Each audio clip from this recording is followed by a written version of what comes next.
Hello, and welcome to the Hidden Shrine of Tamoachan. I almost said Return to Greyhawk. Ah, My name is DM, Winged Horizon, and this is our crew that we have gathered today.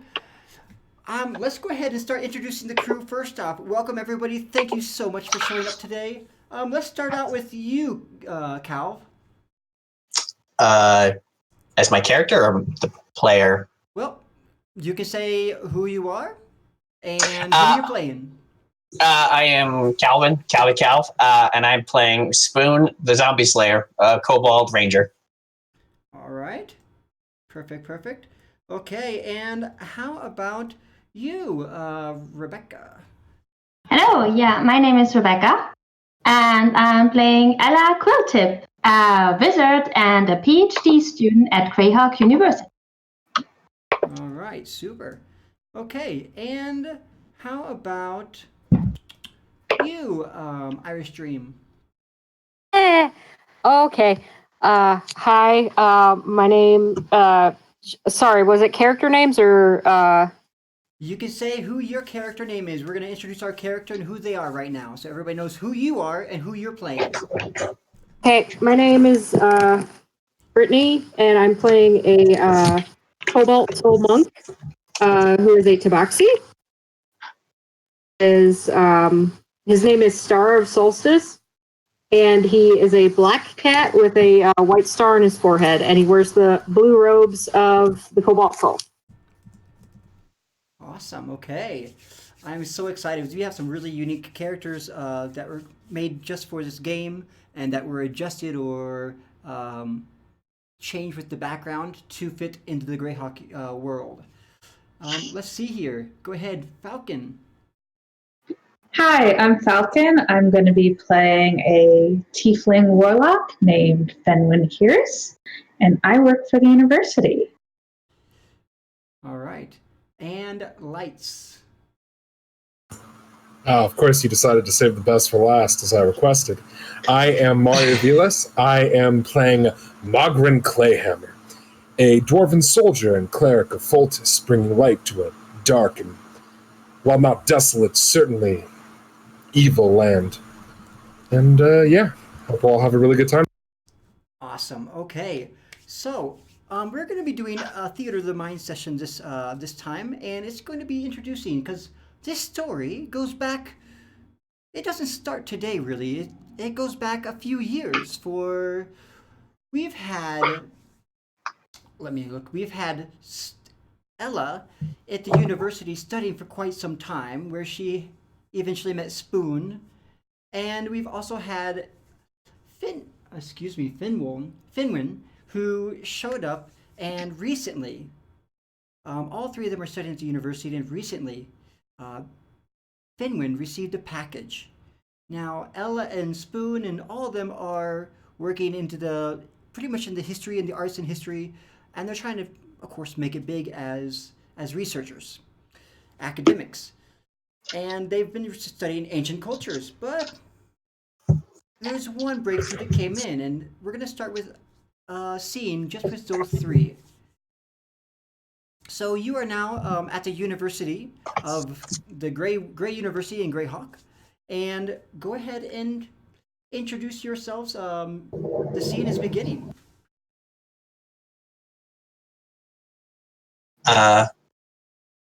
Spoon is probably like reading while looking over Ella's shoulder because she's smarter than him. No, maybe.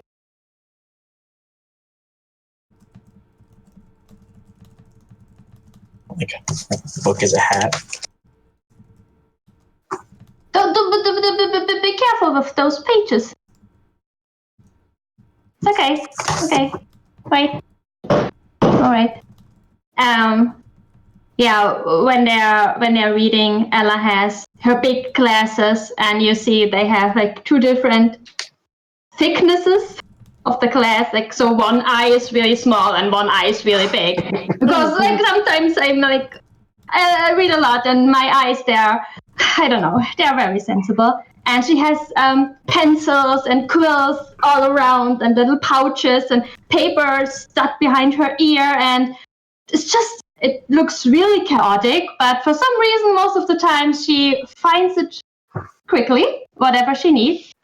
So she's studying the Spoon over a lot of books, and she has her own little order how she keeps things, and it works out. It works out.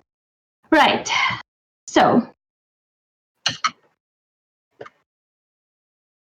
All right. Fenwin is going to clop, clop, clop as her feet come across the floor, holding it, and she's a tiefling, but instead of normal feet, she's got these cloven feet, and she's coming in and bringing in this big package of scrolls. And she just slams it on the table. Oh, hey, be careful with that. You know, guys, paper is really expensive. Like, really expensive. Be careful with it, please. Why would you do that? You know I scare easily. Yeah, and also Spoon, he gets nervous, and you don't want to make him nervous. That can be really dangerous. We've been there. We worked through it. It's fine, but hello. How are you doing? Hey. I found it. What? You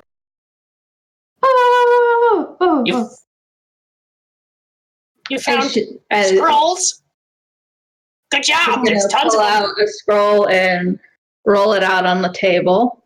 That's what you were looking for, right?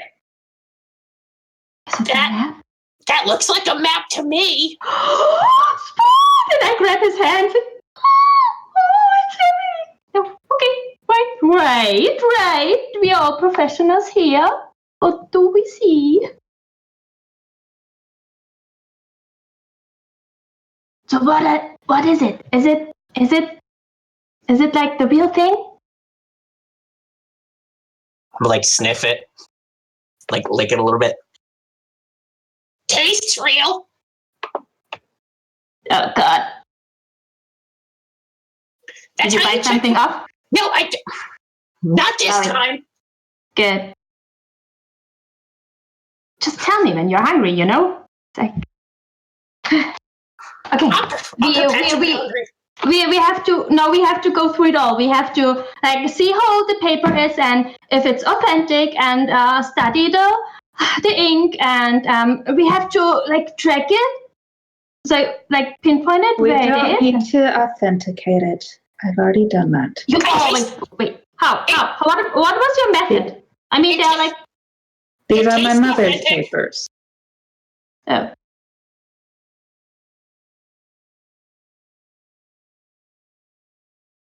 It tastes authentic. Well, look, that's what I meant. That's one method. Okay. Yeah. My method is foolproof. So what's on the scroll that I just laid out on the table? So as you roll a scroll, it says, "My dearest Finwin, if you are receiving this, it means I have passed." Not that scroll. And that one I wouldn't share. It means I have not yet achieved my lifetime dream of, and of course this is your mother's voice, she has a deeper voice than most. I have not received my lifetime dream of finding the lost shrine. It was in the Oman Empire. It was a shrine of Tamoachan, and it was a particular shrine that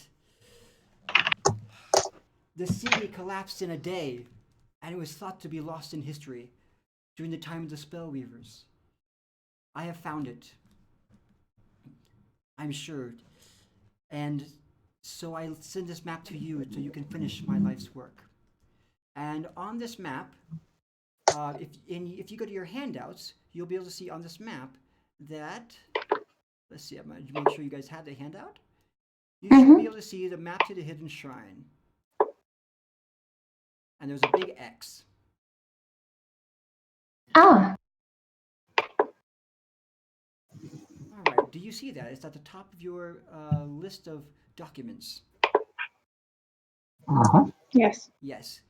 So as you can see in that shrine, you guys are located in the very, very, very top, just over the water of the map. And the shrine is located all the way down there. So you need to find some way to get to that place.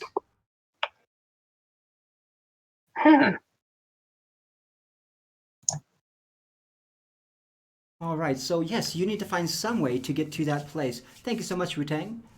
All right, yeah, you need to find some way to get down to that place in the map. Let me see if I can go ahead and get that picture up there for the viewers to see. I'm gonna try to jump that in real quick. How can I do that? Oh, I know. All right, so go ahead and tell everybody. Now you got to decide how to get there, pretty much, or what do you want to do. You can see that the map is all the way down there. It's a long ways away. You have information that knows this is the hidden shrine of Tamoachan, which is a lost city that was lost, as the note says, during the time of the Spellweavers, thousands of years ago, and it was destroyed in one day. It is a shrine that is said to be that of a vampire god, an undead god.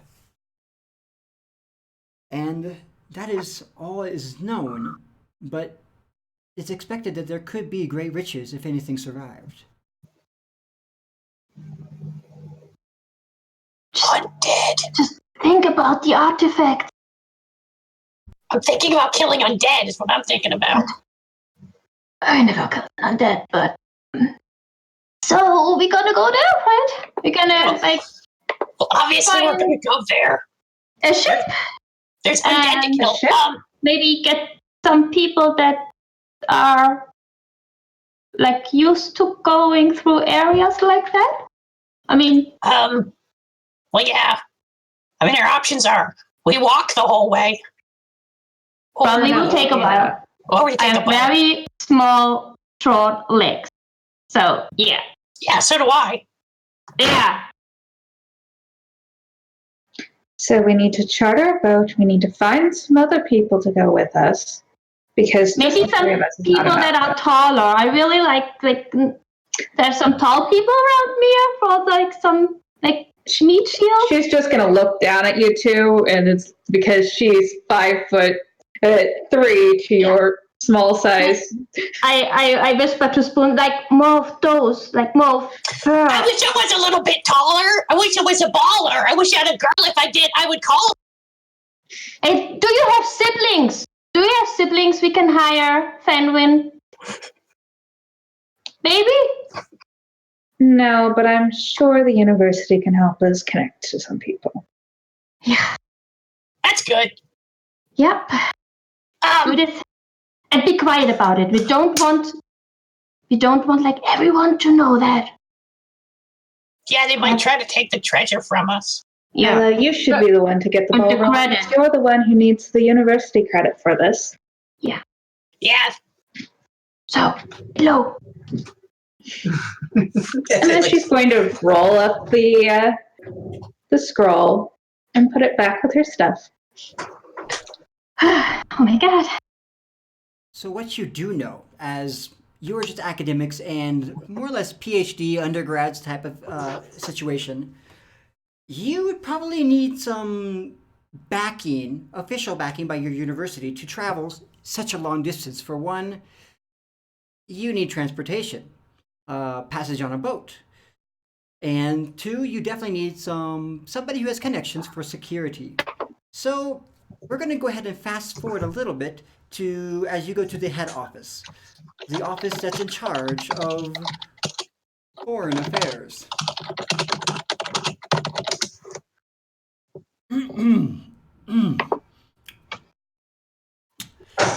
May I help you?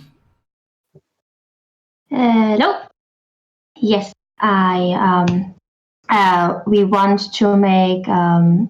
to apply for a fund for a field trip, very important one, and get some funds to help us with that, please. Yes, very well. Where to and what kind of funds are you needing?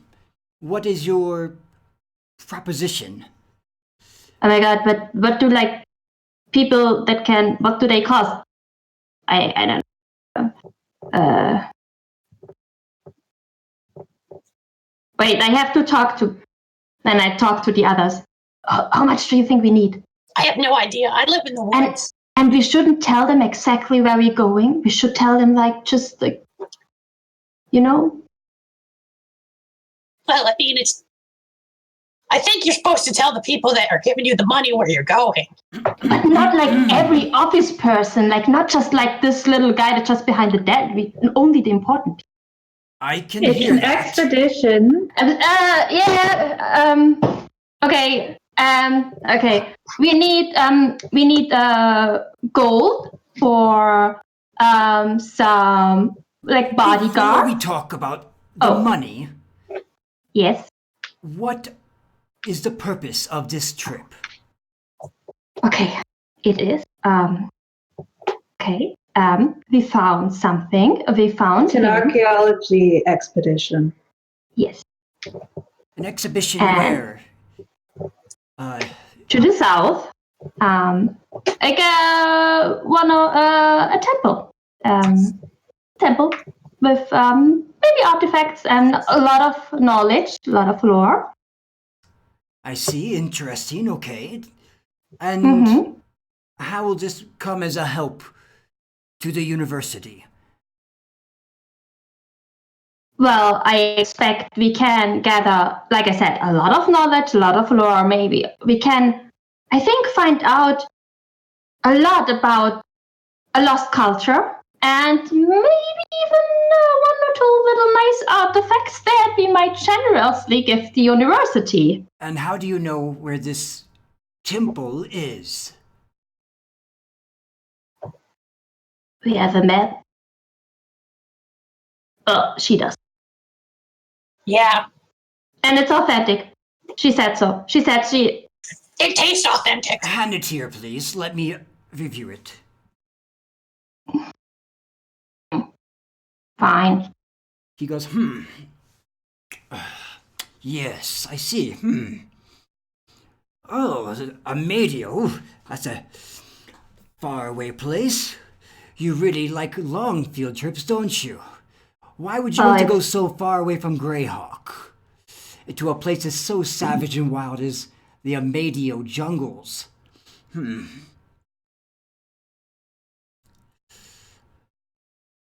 Well, For fun?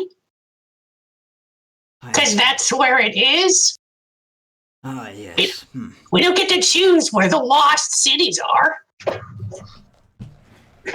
Well, Yell at the people who built the city all the way there in the middle of a forest. That's not Yeah, and also, I mean, there's like a really bad bottleneck at this university, so if you want to succeed, you have to really step up your game. I think I've heard of this place. This temple is dedicated to Zotzilaha. It's quite a find if this is true, and why, I do believe that we would be happy to fund this exhibition. Mm-hmm. Give me a moment. And he just leaves you sitting there and walks out the door. Just leaves you sitting. And you wait He didn't- about 10 minutes.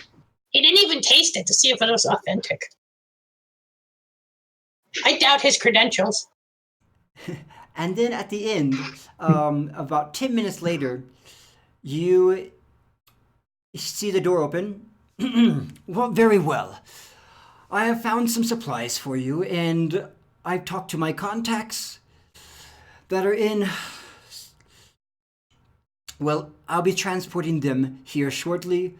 They will be on hire to protect you and to guide you, as I would not like to lose any students, but you have to sign here, here, here, and here. And he put down a big wad of papers. If you die on this trip or are horribly, horribly maimed, you cannot hold the university responsible. Please sign this here. And if you are Sure. cursed, you cannot hold the university responsible. Any artifacts that you do find, are going to be university property, but you will have exclusive rights to study them. Sure. Is that understood? Yeah. Yeah. Understood. Then sign. Oh, well, yeah, sorry, I said the wrong thing then. Right. All three of you. I'll sign it too.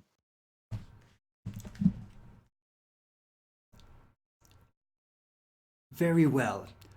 Now, let's get to the fun part. And he pulls out from his robes, pulls out a box. It's a little box, it has a little clip on it. You will need a way to get back to the university with whatever you find. As you are going such a long distance, and you are surrounded by the Scarlet Brotherhood in the Amadio jungles, I am offering you this portal. This is a portal, a gateway, so to speak, that can be used only once. Once it's used, you can come through it with whatever you have in your hands, whatever you can carry.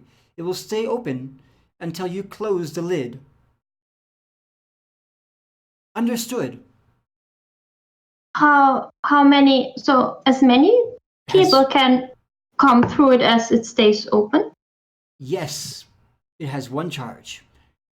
So use it wisely. This is expensive and it's on loan. Yeah. Make sure the box returns. If you lose this, well, then I'm going to have to obviously write you down as a loss for the university. Yeah. Okay. Now, I will be supplying you with stipends to take a ship to the Amadia coast. How do you wish to go? Would you like to go to the city of Cicerine, which is on the western side of the Amadio jungles, near the burning furnaces? Or would you like to head straight towards the peninsula, the bay?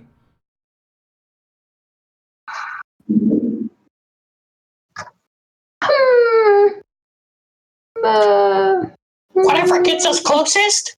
Yeah, maybe we'll go for the straight bay. then. I will leave you with the finest shipsmen that we have. This captain has been sailing the Azure Seas for quite a while and is able to get through most issues with the Scarlet Brotherhood. And then, suddenly you see, he makes a gesture, and the door slides open, and you have been teleported, Star and Magran. You have been teleported to the university to be introduced to the crew. This will be your guide. And he points to the large cat-like person. I'm forgetting what they're called suddenly. This large cat-like person. And Tabaxi. This is Tabaxi will be your guide. She is a native of the lands. She's come highly recommended. And here, and then he looks down,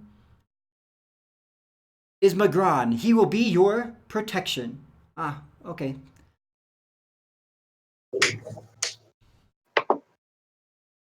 Oh, look, one of them is almost our size. I noticed. Yeah. You know I can hear you, right? She doesn't understand what deception is, so or subtlety. I think I it's know a how known to thing. be quiet. I work in a library. No. That's I know about that's quiet. just her volume. Yes, but you don't understand that unlike books, we have ears. Sorry. I But mean, do you have a spine? I apologize for my young apprentice here. The young acolyte is new to the university. Mr. Spoon, manners, please. You know we've been working on this since you've arrived. Every day for 3 hours. Magran, please introduce yourself to the crew and let them know what your specialty is and what you look like. Magron is a dwarf, bald-headed, long, somewhat bushy but well kept, especially towards the bottom, beard. He wears black plate armor, and if you're familiar with different types of metal materials and blacksmithing, you might recognize it as adamantine. If not, it's just kind of shiny black metal. He says to the rest of the group, well, regardless of your rat there, and then he's going to smile and kind of wait and gauge how Spoon reacts to the rat comment. But if Spoon doesn't say anything, he's going to continue and say, and I will be your protection. I'm on loan from the Dwarven military. I will expect this ship to be run as a Dwarven military ship is run, which means no backstabbing, no keeping treasure for yourself, and no loud noises when we're trying to sneak past our enemies. And he's going to specifically look at Spoon as he says this, and then turn his gaze to Ella. I agree with the short one. There's a lot of short ones. You gotta narrow it down. Yeah. I agree with the dwarf. Also, Okay, then. racist. I'm not a rat. I'm a kobold or part dragon. A dragon rat, I see. A strange creature. I won't argue with that. I am Star of Solstice. I am that person. And I also shall be your protection on this journey. The jungles very well. Yes, he, Star of Solstice, he will be your guide. And I believe you should start your journey as soon as possible because the flood season is coming soon, and I don't believe you want to be in the jungles during the flooding seasons. So, let's get on with the show, shall we? And Right. with that, Who's gonna take the box? Should I just take the bottle, right? Okay. All right. It's safe. Good. you should have enough funds to get you there. After that, you're on your own. I trust you will come back and make the university proud. We're counting on you. Yes. And then the close scene. And now I would like to say a little thing about our sponsors. As we are taking a long journey that will take quite a few months across the Azure Sea from a very abled captain. I would first like to thank our Patreon supporters, Patreon and our Twitch subscribers. You all are what makes this possible. It started out with one show about 3 years ago, and has expanded to what you can see now with the shows every day of the week, all based in Greyhawk. And that's all thanks to the Patreons and the Twitch subscribers. So thank you all very much for the support to the channel. Next, Roll20. We are running on Roll20. Roll20 is... We are supported by Roll20. And we are really glad that we are supported by them. It allows us to use a lot of the modules and everything else. And so thank you so much. Try Roll20 out. It's what I use every time I stream.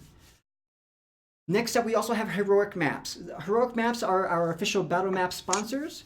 You will probably be seeing Battle Maps in our next episode, next week, when we are journeying through the jungles and going through the temple as well.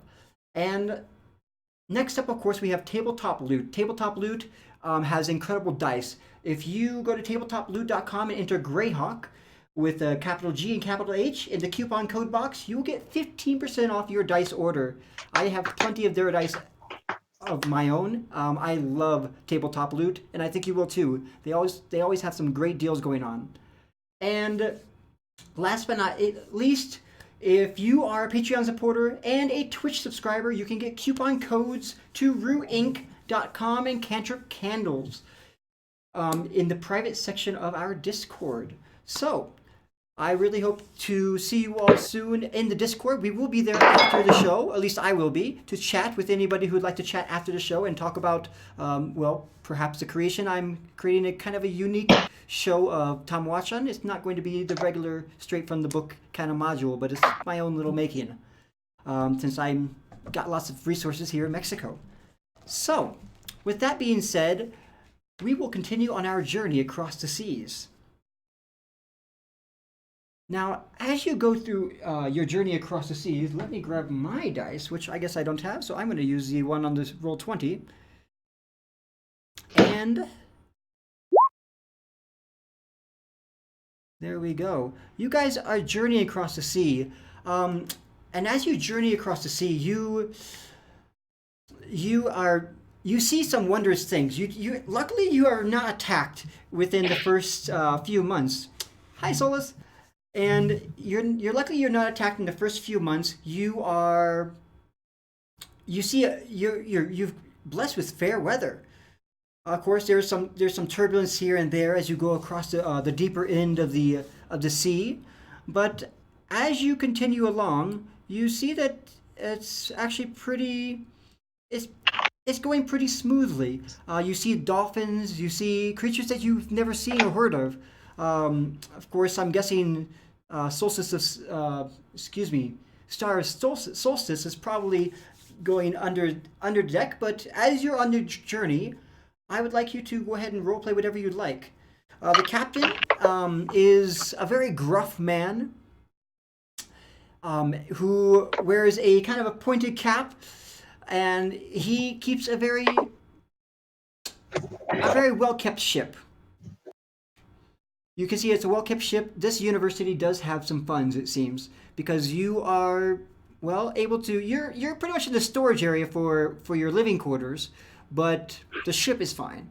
It's seaworthy, and it doesn't seem to be sinking anytime soon, unless, of course, it hits an iceberg or something, or maybe a kraken. Or Solstice is just going to sit on the deck of the ship and just meditate. What you doing? Doesn't answer. Right. He's authentic. So,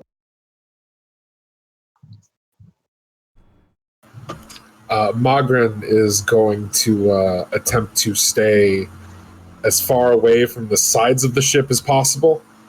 He feels very unstable on deck and really doesn't enjoy it.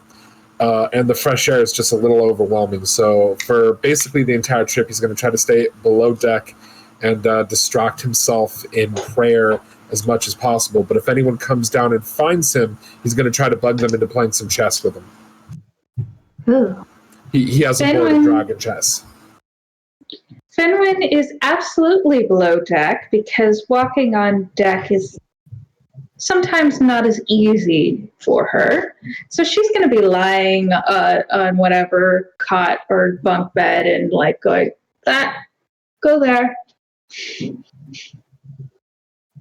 And is going to be looking through the scrolls and poring over the map as she hangs out. I pop my head in the. You guys, you're getting more seasick if you stay below deck. Oh, right, is it chess? Yes, it is. Do you play? Yeah, I do. I'm good at it. All right. Well, let's see if you're good at it, Stone Sister. What? The gnomes are cousin to the dwarves, Stone and Hill Sisters. Oh, sure, Pro. That sounds good. Let's do this. Hey, come here, Spoon. Where is he? I'm on deck. Okay. DM, what kind of check do you want for Dragon Chess? That is I have never done battle chess before. Why don't we go ahead and roll? It should be a chance percentage, so let's go ahead and do a percentage die. And the person with the higher percentage will get the advantage. It'll be 3 rolls. So do 3 rolls, and whoever has the highest number at the end. Wait, actually, let's go ahead and do. Yes, three rolls, and whoever has the highest number wins. Next time I'll just do 20-sided die, but 3 rolls, okay. 3 rolls. Whew. Okay. Wow. Yeah, Mogren's a little good at this. Are you rolling 3D? Yeah, you're rolling a D100. Oh no, you just rolled 100. You had to roll D100. Oh, geez, sorry. I I rolled was the gonna first say, one how wrong. is The that other possible? two. The other two. Yeah, How is that possible? Wow. Oh yes. I was like, this Sorry, is let me just re-roll the whole thing. Ella's mind blown. 184. Okay. Okay. Yeah. Ah, rats. That's more like it. Okay. That sounds Yeah, more like it's a lot better when you're not cheating. You It was see an the accident. dwarf. The dwarf God's on my side. is very the first game as you were playing, it seems like the dwarf is he knows what he's doing, and he slams it down. The first game he takes Ella down without a problem. He just the first game, it's yours. It's a clean sweep. She stood no chance. Observing. All right, I believe we just got a. I think we're at Divine Favor already, if I'm not mistaken. Nice. I don't know what that is. Thank you, I Solus. will describe what Divine Favor is in just a moment. That is also going to be in your handouts.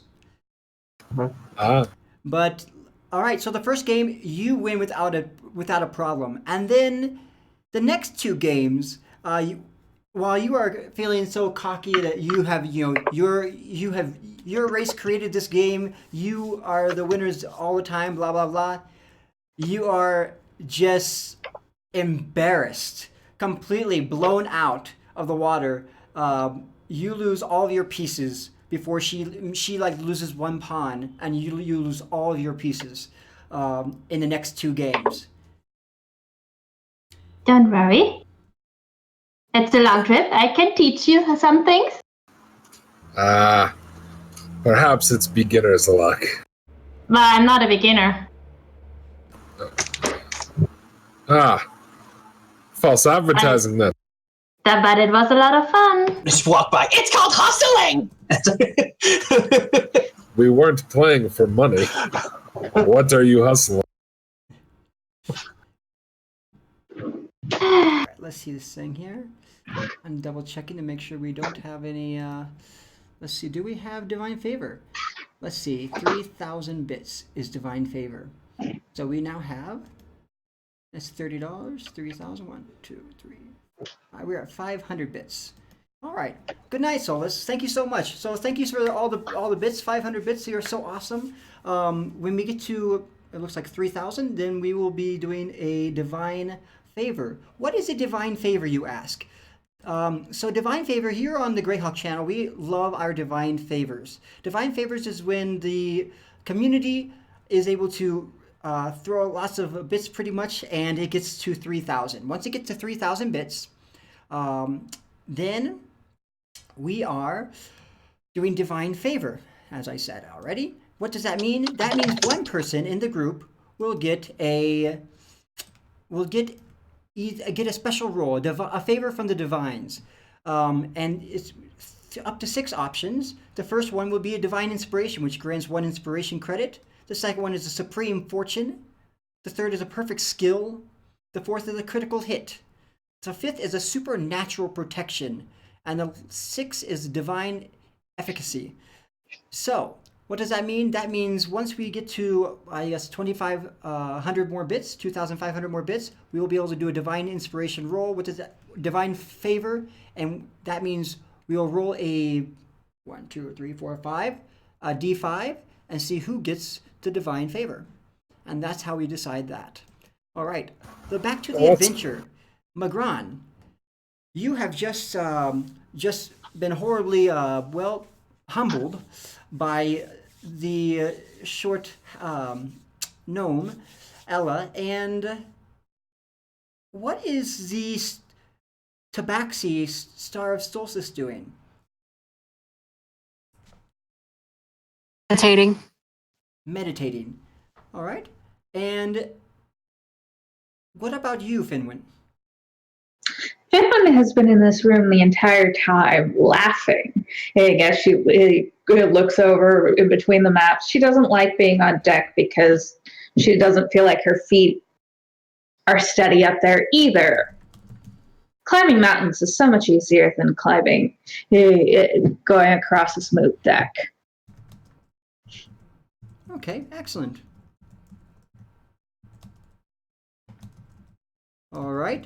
Well, you suddenly hear you see the captain come down below decks. This next bit of the trip is going to be a bit challenging. I need you all to strap in.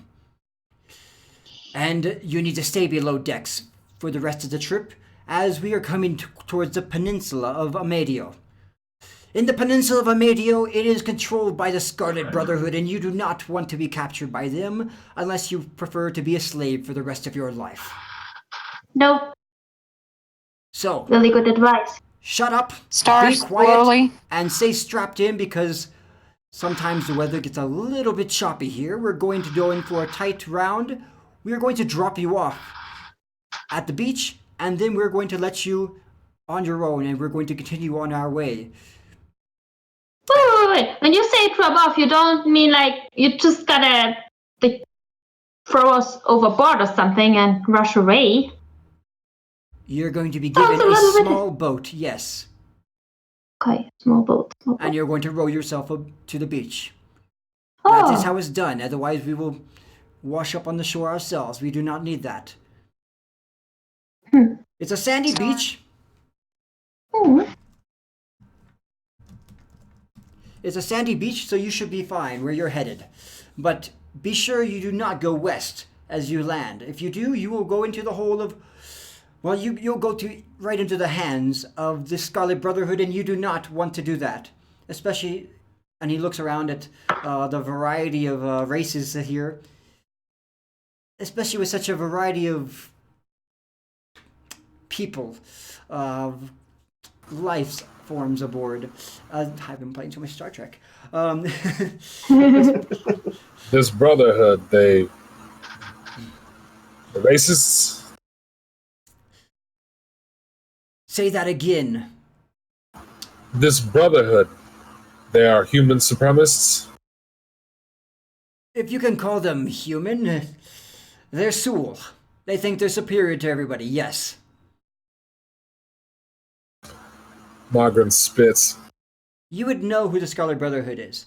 Just so you know, okay. For all of you that are brand new, if you have any questions about like, oh, what do I know about this or that, all you need to do is you can just ask me, and I'll have you roll something, and I'll explain what you know. So if you ever have questions about what would I know, what can I do, these type of things, that's where you can roll your ability checks. And as you roll your ability checks, which is a 20-sided die, I'll explain to you what you see or what you know, just from background knowledge, because some of you are specialized, and I do need you to let me know that. On your character sheets, which I've made sure all of you have everything ready, it should tell you if you have specialized knowledge in something or this or that. For example, if you're an archaeologist or an anthropologist, you will have specialized knowledge. And some of you might even be able to read or write in the local languages. So be sure to, don't be afraid to ask if you need to know something, or if you do know something. So for the Scarlet Brotherhood is notorious. They pretty much have taken over the southern continent of the Flanness, and they've taken over this region. They've grown from slavery, and they've grown on the backs of slavery. The civilized places do not like them, but the Scarlet Brotherhood are usually known as hired assassins. They are not a good bunch to know. And this place, the Medio Jungle, you probably would have been briefed, but what Star could tell you if you asked her is quite a lot. So, that's what you know. You do know that they are, yes, pretty much purists or supremacists, genetic supremacists.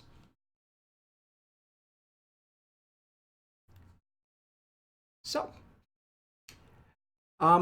Now, when you get there, follow your map and you are on your own.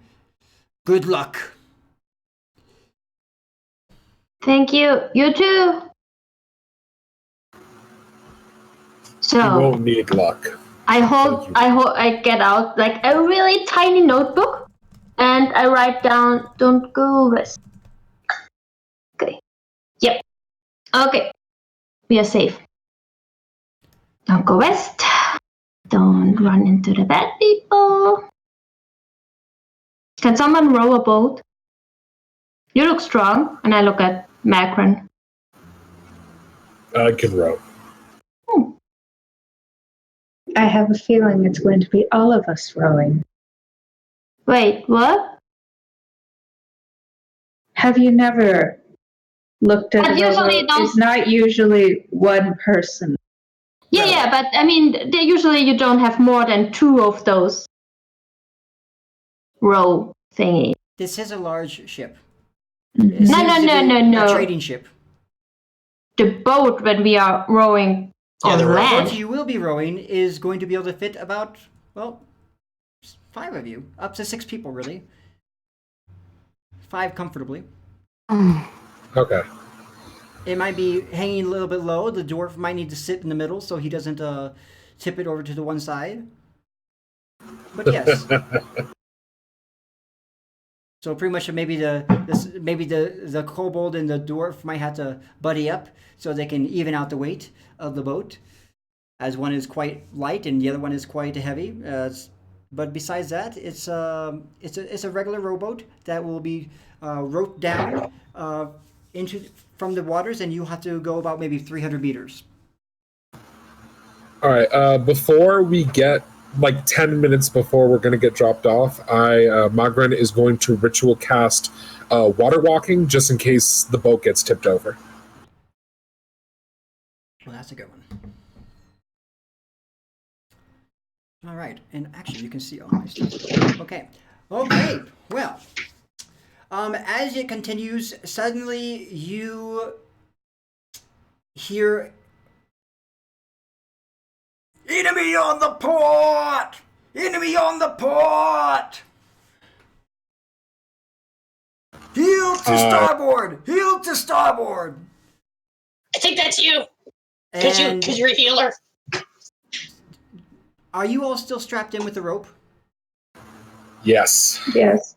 All right, good, because suddenly the boat just jerks and all the stuff that's not clamped down, it's not tied down, slides and crashes against one side of the cargo hold. And you see suddenly you see a larger fellow. He comes down. He has a stump for a leg, one of his legs. He comes down and he goes, "You out now! If you stay here, you're gonna get us all killed." Okay. What? But Alright, I rush how? And so he comes up, and if you're still tied up and are not able to untie yourself, he pulls out a huge knife, like one of the biggest knives you've ever seen. Oh. He pulls out this huge knife, and oh my, okay, are you getting yourself bigger? No, I accidentally clicked. Okay. All right. And suddenly, Star's going to use cat's claws and help cut the rope with her cat's claws. His cat's claws. yes, okay, so Star, you just start cutting off the thing, and the shipmate comes forward, sees your claws just come out and extend, and he goes, "Okay," and he runs back up to help with that they're currently under attack. When you go up to the starboard, what are you packing with you? Everything you can? Yeah, take all my Yeah, gear. I'll grab all my gear if possible. And question, was I able to finish ritual casting water walking before that happened, or did I get interrupted? You'll be able to cast Okay. Well, I can target up to 10 willing creatures with it, so we're all going to have water walking. That's going to be helpful, especially for what's about ready to happen. So as you go up on deck, and when you get on deck, you see that there is cannon fire, and you're boom, and the whole ship rocks, and suddenly you can see that there's a huge ship that's coming, or two smaller ships rather, that are coming towards from the coast, from the western side of the ship, and they're coming over this way. And then you can see that suddenly there's arrows and cannon fire going over. One of them hits and crashes right in front of you. Splinters shatter everywhere. And you are quickly taken by the shipmate. And literally, for those of you that are quite small, Ella, Spoon. I'm not sure if Finwin's quite small, but he takes Ella and Spoon, just pretty much grabs them by their packs, grabs them with just arms, puts them in the boat. He puts them Finwin on is over the not board. quite that small to be able to do that, but she'll just kind of go in anyways. All right. So what I need you guys all to do is I need you all to roll an acrobatics check. That's a d20 for your acrobatics, because suddenly you are falling, almost free falling. And you need to be able Oh no! Wait.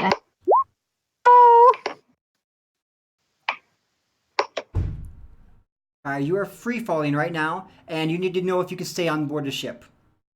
Can I on board the grab? boat. If I see Ella going off, can I grab Ella? You can try to do a dexterity save to grab her. Okay. Saving throw or just straight dex? It would be a dex save. Okay. Did we all do this? I think Brit, did Brit roll? Brit, can you please roll? I'm rolling in real life. All right. So what did you roll? 1. 1. All right. So what I need you to do when you're rolling, I need you to type what you roll. Okay. So we can all see it here, because everybody's watching the screen. All right. So Brit rolled one. In roll 20 or? Yep, in the roll 20. Yep, in the roll 20 chat. Okay. All right, so yeah, Britt is using her nice shiny dice. She really wanted to use those, and so I decided to. They have to let failed her do me. that. All right. They have failed me. So they're falling down, and suddenly you are not.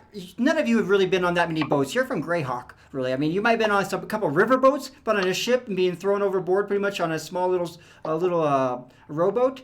Yeah, not at all. So Ella and Star, you, and of course Star, your hair just like puffing out wide as you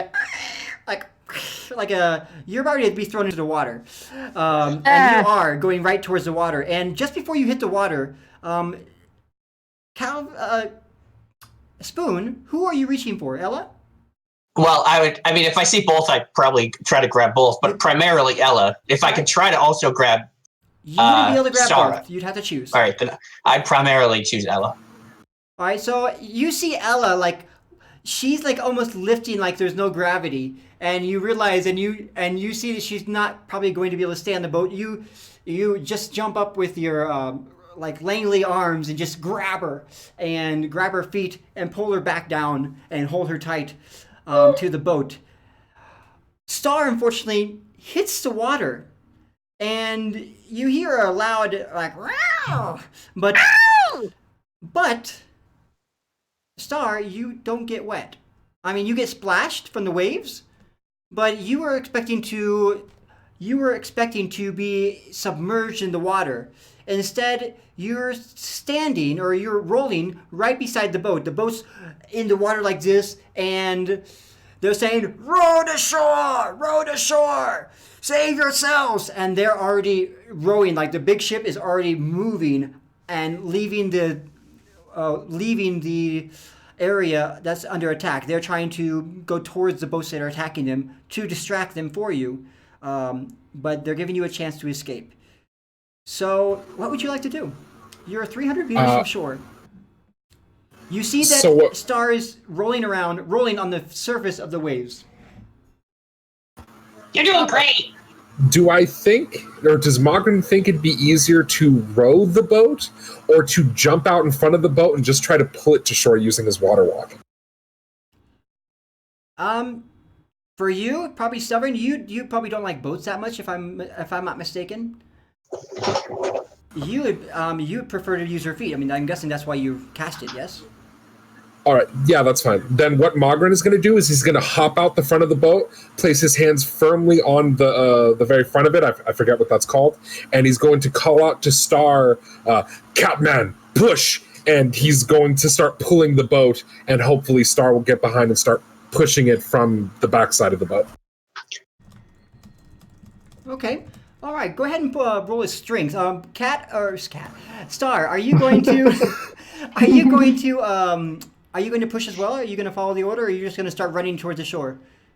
I'm gonna do as I'm told. All right. Go ahead and roll at advantage. Strength. So do you want strength or athletics? I'll let you choose. All right, cool. Both then of I'll us roll roll athletics. advantage, or just the dwarf? Just a dwarf. You're giving. He's just advantage because you're helping him. Onward, bearded steed! See, I told you I wouldn't row a boat. That's strength saving throw, or Star, you don't have to roll anything. It's actually just going to be 7 All going to right. be rolling, and he rolled a 21, so he's rolling at advantage. He's rolling twice because he's getting help from you. And so he easily, Magran, you easily just, with both you and Star, you are obviously the ones who are taking care of your charges, and you're taking your job very seriously. You get off that boat, and you start pushing that boat with your 3 charges towards the shore. You are just gunning it, pumping those legs. Your boat is like, it's like pushing a it's like pushing a wagon, like one of those little red wagons, you know, when you were a kid, and you're just pushing the one thing, and all your friends are on the wagon, and you're just pushing it down the hill, and there's like, it's a bumpy road, and you're just like whoosh, you're ramping over the waves.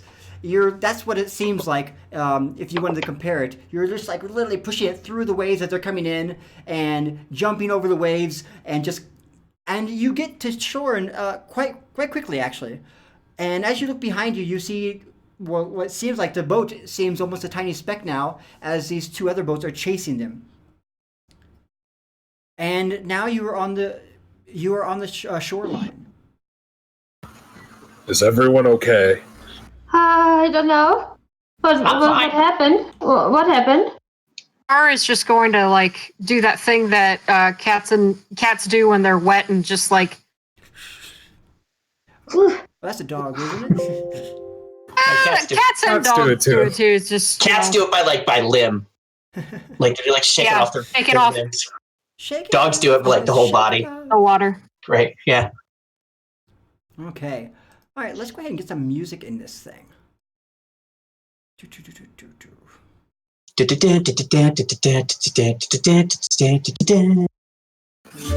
think they meant the roll 20. Oh, my bad. Thanks for helping me, Spoon. That's what I'm here for. Okay, so as you are on the beach, you look and it looks like, well, you see palms, ferns, palms. They're all lined up the beach. It's a little bit farther up the beach. It's a soft sand beach. There are some pebbles here and there, some, of course, crustaceans. You can see that there are some small little crabs skittering across the sands and running away or hiding. Some kind of little glob thing that was like, looked at you. It was like almost like, you like shocked it, and it's like a tiny little like yellowish glob, and it just goes off into the woods.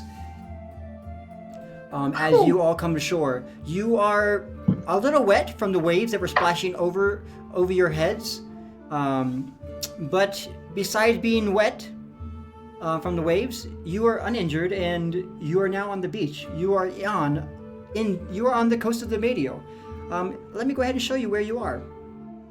So you are I see any track. right on the coast there. Right there on the coast, on the edge of the coast. Now, when you look at your map, if you take your map back out, you can see that you have to trek in a few miles inward through the jungles.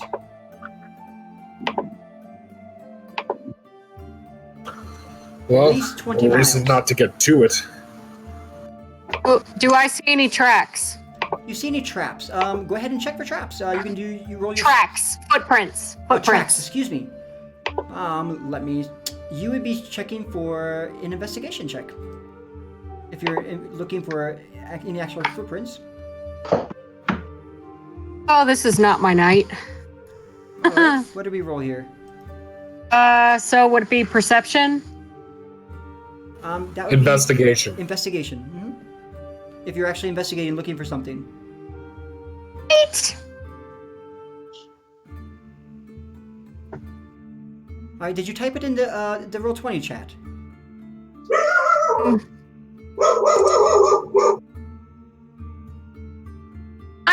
There it is. All right, an 8. Okay. You look around and it looks like for you see tracks. Sure. I mean, you see lots of them. You cannot tell what they are at the moment. But you are, as you are a native of this land, you get to roll twice because you do have advantage in the jungles. Hey.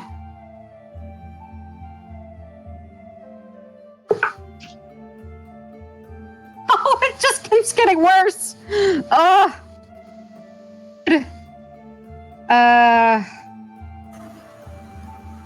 See, I'm lucky I didn't use my own dice. Any of my friends watching know how much these hate me. Okay, so you look around. You see prints. You look for tracks, and yeah, you see lots of tracks. They're all over, but it looks like a regular beach to you, but with a lot of wildlife. So imagine a natural wildlife preserve that has no. You don't see any humanoid prints, or do you? Maybe you do. Oh, you're not sure. Everything's mixed together, it's crossing each other.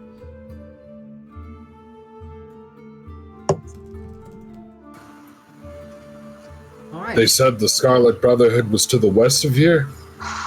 Yes, I wrote it down here in my. Well, actually, don't look at it. It's secret. But yeah, don't go west. It says. All right. Star, which way?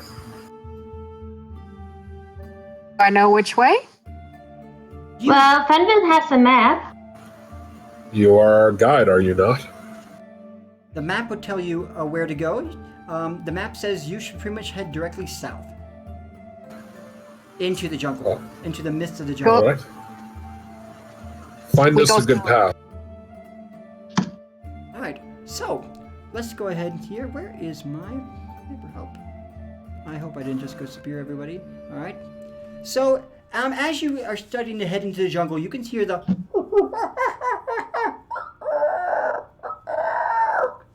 you hear all Those are good jungle noises. you hear all types of sounds of the wildlife. They seem to be talking and talking loudly. You hear like large baboon sound, but they seem to be echoing across the fields, almost as if they're threatening you or they're calling each other. You can't tell. Now, these sounds, of course, are normal to Star.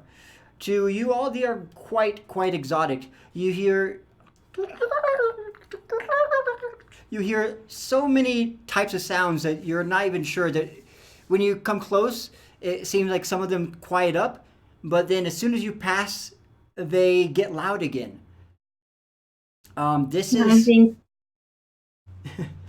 is what you are seeing. So if there's anything you would like to tell them, Star, about the jungles of Medio, you are able to do that, of course. Those are baboons. Do not anger them. They are not friendly. They will defend their territory. Well, what angers them? Getting too close. Okay. Okay, there we go. So, we should probably do our best to avoid any sort of creature. do we actually see the baboons? You don't see them at all, no. Okay. You might see some movement up in the trees, maybe. You may see... have any of you been to the jungle before? I mean, I'm a ranger. I mean in real life. No. No. No. No, okay. So in the jungles, when you're trekking through the jungle, always make sure you wear socks first off. I made that mistake when I went to the jungle. I thought, oh, I don't need socks, just shoes is fine. Yes, that will get you foot rot. So always wear socks and clean socks if you can, dry ones. And so as you go through the jungles, it is wet. Everything is wet. Now, you're on the beach, it's hot. It's really hot, the sun's beating down, but as soon as you get into the inside the foliage, underneath the canopy, you're hearing a lot of sounds from all over. You will see like little capuchin monkeys or little types of bright birds, all types of bright birds. You will see fungi. You will see flowers that are you wouldn't have ever dreamed about. But it's humid. It's really, Watch. really humid. Step, there could be fire ants. You may see lots of fire ants as well. Yes, that's something else you could see. So let me go ahead and give you an idea of what you might see. You could see, of course, dangerous fungi. You could see regular plants, vermin, lots of small vermin, some larger animals. There are tons and tons of plants that are both have medicinal uses and also that are carnivorous. There are things that I'll say a Star has also told you to watch out for any gutworms, the Amadian gutworm. Amadian gutworms are not fun. Obviously, they burrow into your gut. And there are many things that she does not tell you about. Hey. But she just says, "Stay close." Hey. Yes, go ahead. I'm actually going to let you go ahead and roleplay this. This is what kind of things you could actually see. And of course, there could be natives that live in the jungles as well. So in the jungle, it's hot, it's humid, it's wet. It's exciting at first. It will be for the first maybe hour or two. It's going to be exciting until you have to go across the creek bed, holding your packs up over your heads, and well, you're going to be soaked. When we come across the creek, I'm going to re-ritual cast water walk so that we can just walk over it. Okay, so whenever you go ahead and do that, I wish I had that when I was in the jungle. I know, right? You can call me He's Magrin Christ Super. while he's doing that, I turn to Star and I point to a plant and just, what kind of plant is that? And then a noise comes. What kind of animal is that? And what kind of plant is that?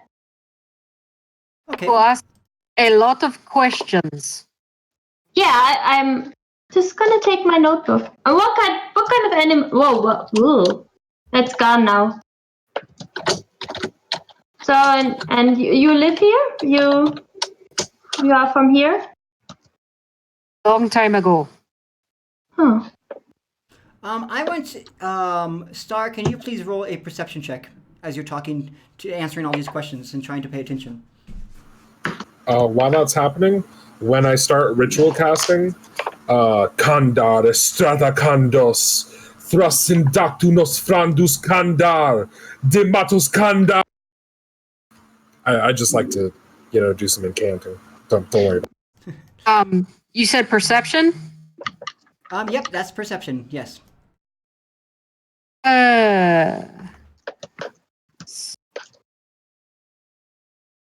23. I'm sorry. What'd you get? Rolled a 17.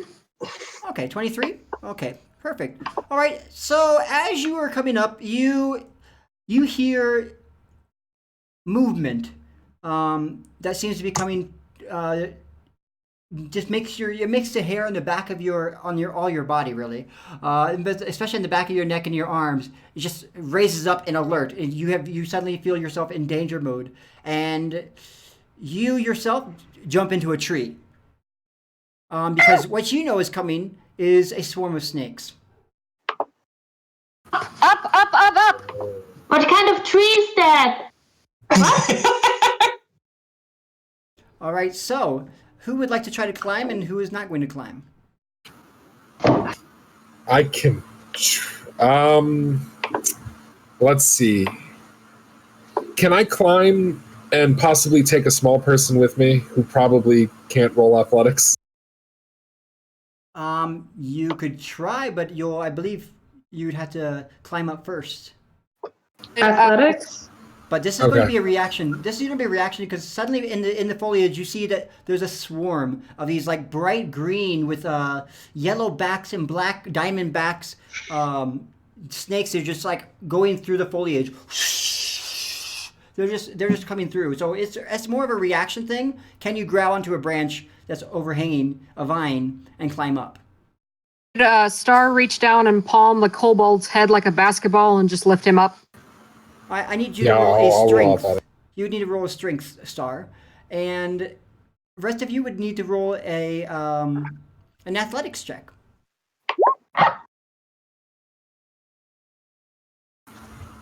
Hey. Can I grab Fenwin while I do so? You wouldn't be able to. I was only gonna. Only Star could do that because she knew they were coming. You did Okay, not. that's fine. You are more of a flat-footed kind of guy, not one who climbs trees. You're just doing your best to climb up that tree, and you're climbing up pretty fast. So both of you, let's see who's all rolled. I think we're missing one person rolling. Oh, actually, I thought that Oh, Ella being just super not aware of things and just trying to find out what tree that is, I don't think she would in that moment react fast enough to even so even with try to just like, okay, so even What- with the what are you warning, you doing? wouldn't. I mean, like, just a few seconds, like, well, what is happening where? And I don't know. All right, you can go ahead and roll and try to grab onto something above you if you heard that. If you Okay, don't want like- to, that's fine. You might want to because you have a swarm of snakes coming right at you, and they do not look so friendly. And with that, we're going to roll initiative. All right. Our first action of the season. How do we get the initiative up here? Let's see here. 1 second. There has to be an initiative thing. They've changed it. Ah, there it is. Okay. You just All right, click go on ahead it. and roll. Here we go. I guess I'll have to put it in here for you guys. I got a 4. Oh man, you broke the order. 13, 12, 11, 10. Yeah. How dare you? How dare I only add 1 to initiative? Yeah. Any snakes. And we have Finwin. We have Magron. Do I have everybody yet? Am I missing somebody? I'm missing Star, aren't I? Okay. I typed it in there. Let me go ahead and type these in here. So Star, you got, what did you get, Star? 13? 15. 13. Magron, you got 4. Excellent. Okay. Finwin, you got 12. Correct. I need to roll for the snakes in just a moment. Spoon, you got an 11. And Ella, you got a 10. Let me go ahead and roll for these snakes here. D20. Oh, okay. They rolled a 1. Let's see what they have here for their list. Swarm of snakes. They are. 1 second, looking up their attributes. Okay, so they are a 5. All right, they got a 5. And a 5. Okay, so it looks like we're going to be starting with. Wow, okay. Star, you are the first to be able to react. You're in the tree right now. You've already grabbed the kobold, but you see that Ella hasn't really she's like so focused on like taking notes and drawing pictures of the beautiful flora and like trying to poke things that she probably shouldn't be poking, that she has no idea that these snakes are really coming. She's just kind of in her own little world. As well as, who else did we have that didn't make that roll? I think it was just her. All right, so yeah, just her. She's the one who's sitting down there. I rolled a Fenwin rolled back a 5. Oh, and excuse me, and Finwin as well. So Finwin as well was not able to react in time. So Star, you are in the tree. Finwin and Ella are in the path of these a swarm of poisonous snakes. They're brightly colored snakes, almost lime green with black stripes, and they are coming right at them. Okay. Do I have a kobold in my paw? Am I palming the kobold's head in my paw, or is he in the tree? I believe you pulled him up with your paw. Pretty much, you grabbed him up. Okay, so okay, I'm going to try and where he can grab onto the tree. and hang on by himself, dangling with his head. There should be lots of vines, no problem. Okay, and then I'm going to jump down between the poisonous snakes and Ella and draw my sword and make an attack. Excellent. Okay. So here we go. You go ahead and you jump down with your sword. Go ahead and make your attack. You roll for attack a d20. I believe you have some special abilities as you are a monk. Yes. Let's see. Oh, yeah, I forgot I have And advantage. actually, I'm gonna be right back. I forgot to turn on my fan on. I'm in like pretty much a sweat box in here with this green screen. So give me one moment. I'm gonna turn my fan on because I realized I'm sweating so much. Yeah, it's getting real hot. Oh, I wanted to hear that, Josh. All right, I'm back. Okay. Does a 14 hit? Does a 14 hit? Oh, let's see here. It does hit, yes. Okay. All right, and so you strike at them. Go ahead and roll for damage. And what are you striking with, by the way? My Dao, DAO, is that how you say it? Okay, what kind of damage Yeah. does it do? Good question. Probably slashing. It's Okay. kind of like a short sword, so Okay, excellent. All right, so go ahead that's 8 damage. Okay, 8 damage. All right, here we go. As you see, oh wow, that's not right. And for extra attack, I'm going to take a claw swipe at them with the other hand.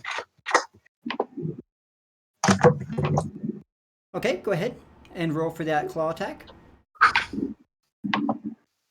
I need you to put those rolls into 20. Roll 20 for me. Okay, does 17 hit with cat's claws? Of course it will hit. Yep. And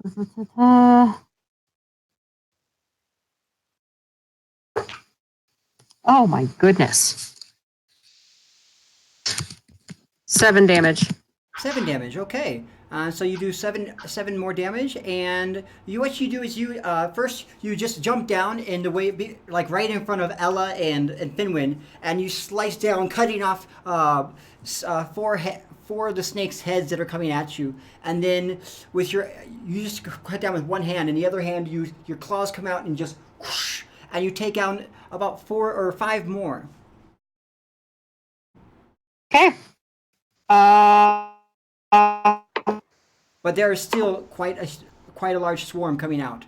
They are just seem to be coming out from everywhere within the jungle. If you'd like to count with your, I'm not sure if there's a roll for math, but yeah, you can probably count that there's quite a few. There's at least two dozen snakes swarming around each other. Okay. And Ella is small, correct? Mm-hmm. Yes.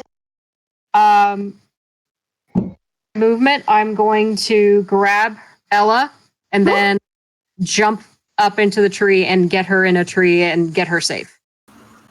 Shouldn't you have 3 attacks as a high level monk? 2 normal ones, and then one is a bonus action with your martial arts. Oh, poop. Sorry, I've never played a monk before, so It's fine. I'm just bringing it up. Monks are new for me as well. You can also spend one of your key points to get a 4th attack too, if you want. Oh, I'm gonna stick with what I did. I'm gonna put Ella in a tree and put her somewhere where she'd be safe. Okay, well, that will be an actual movement to be able to pick her up. That would be an extra action. Do you have any extra actions to use? I have an agility, which doubles my speed until the end of my turn, Okay. and I can't use that again until I move 0 feet on one of my next turns. All right, so you can move at the end of your turn if you want to, but to grab her as well would be an action, like an attack. Oh, okay. So if you'd like to do, I think you could use a key point, I believe, to pick her up, probably, to take her out. Okay, yeah, I'll do that. I'm probably killing the rules right now for D&D monks, but Just a little bit, but it's fine. I think it works in this thing. It fits. Magran is like, no, what's he doing? It's fine. It's not that big a deal. All right, so, oh my goodness, this got really small. And let's see, the next person up is Finwin. Finwin, what are you going to do? You are right in the path of these, snakes. They're coming right at you. And you said there's about a dozen? You see that the star jumped in front of you, both of you, and Ella wasn't even paying attention. You saw it, but you just jumped up and you weren't able to reach one of the vines. And so you're right in the pathway of these snakes. There's at least more than 24 coming at you, and you see the star jump down, make 2 attacks, and then run just almost faster than you can see. And she grabs, which means you can only go about half the distance of your speed, by the way, because you're grabbing another character. And you grab her, grab Ella, and you move her back away from in another direction. Are you going northeast? Like, which direction are you going from them? Are you going, like, they're coming at you from this way? Are you going to go just further away from them, or are you just going to try to go a diagonal away from them? Or horizontal? Whichever looks better at the moment. Okay. All right. And so here we go.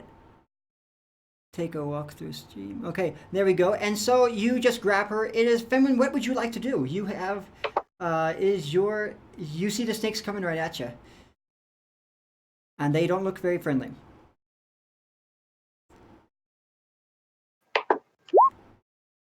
I am going to Eldritch Blast.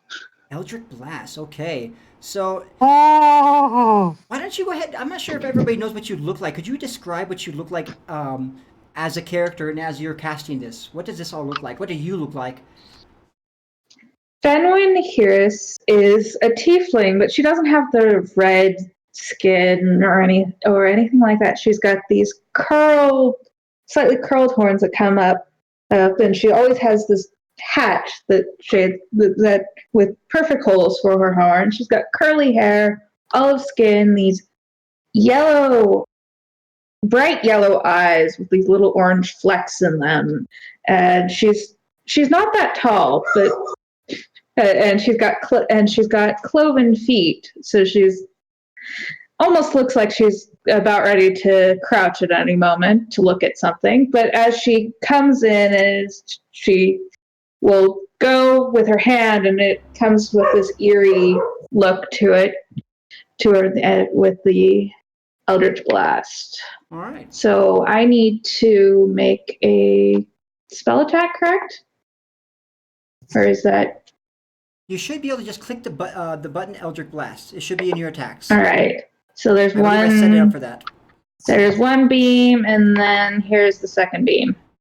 Okay, both of them blast. Are you able to do both of them? Shoot 2 at the same time? I can do 2 beams right now. All right, that's awesome. Whew. Okay, so why don't you go ahead and roll 2d10 for me? Or actually, you just click the Eldritch Blast. It should show up red on you, and it'll show, yep, exactly, just like that. It'll show the 2 damages. Okay, perfect. Okay, so you strike, and you're just like... and the snakes are just scattering out, and you see some of them just burning up into puffs of smoke, ashes. And you've taken at least 8 of them out. They're blown away, but they're still coming forward. It is now right. Spoon's turn. Spoon, you are up in the tree, up in the vines, watching all of this. You see that Star seems to be okay. Or, excuse me, Ella seems to be out of the harm's way at the moment. But you see that Finwin is right in the path still.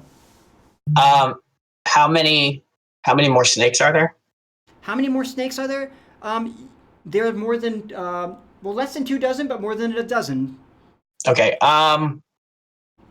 I am It's just, going they're to. squirming and slithering into a big bundle, so it's hard to tell. So I'm going to cast Spike Growth. Okay.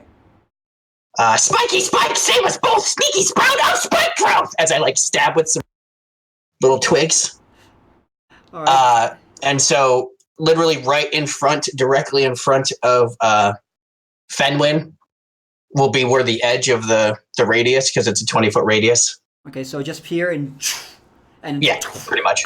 All right. So as you do that, let's see. Is there any kind of saving throw for this? It is. No, the area becomes difficult terrain for the duration. When a creature moves into or within the area, it takes 2d4 piercing damage for every 5 feet it travels, and it's actually camouflaged to look natural. So, I mean, technically, the snake can make a perception check to see if they actually notice that it is now spiky. Well, you've kind of made it impossible for them to get there, but they're within about 10 feet of Ella right now as they're coming towards her. Let's see here.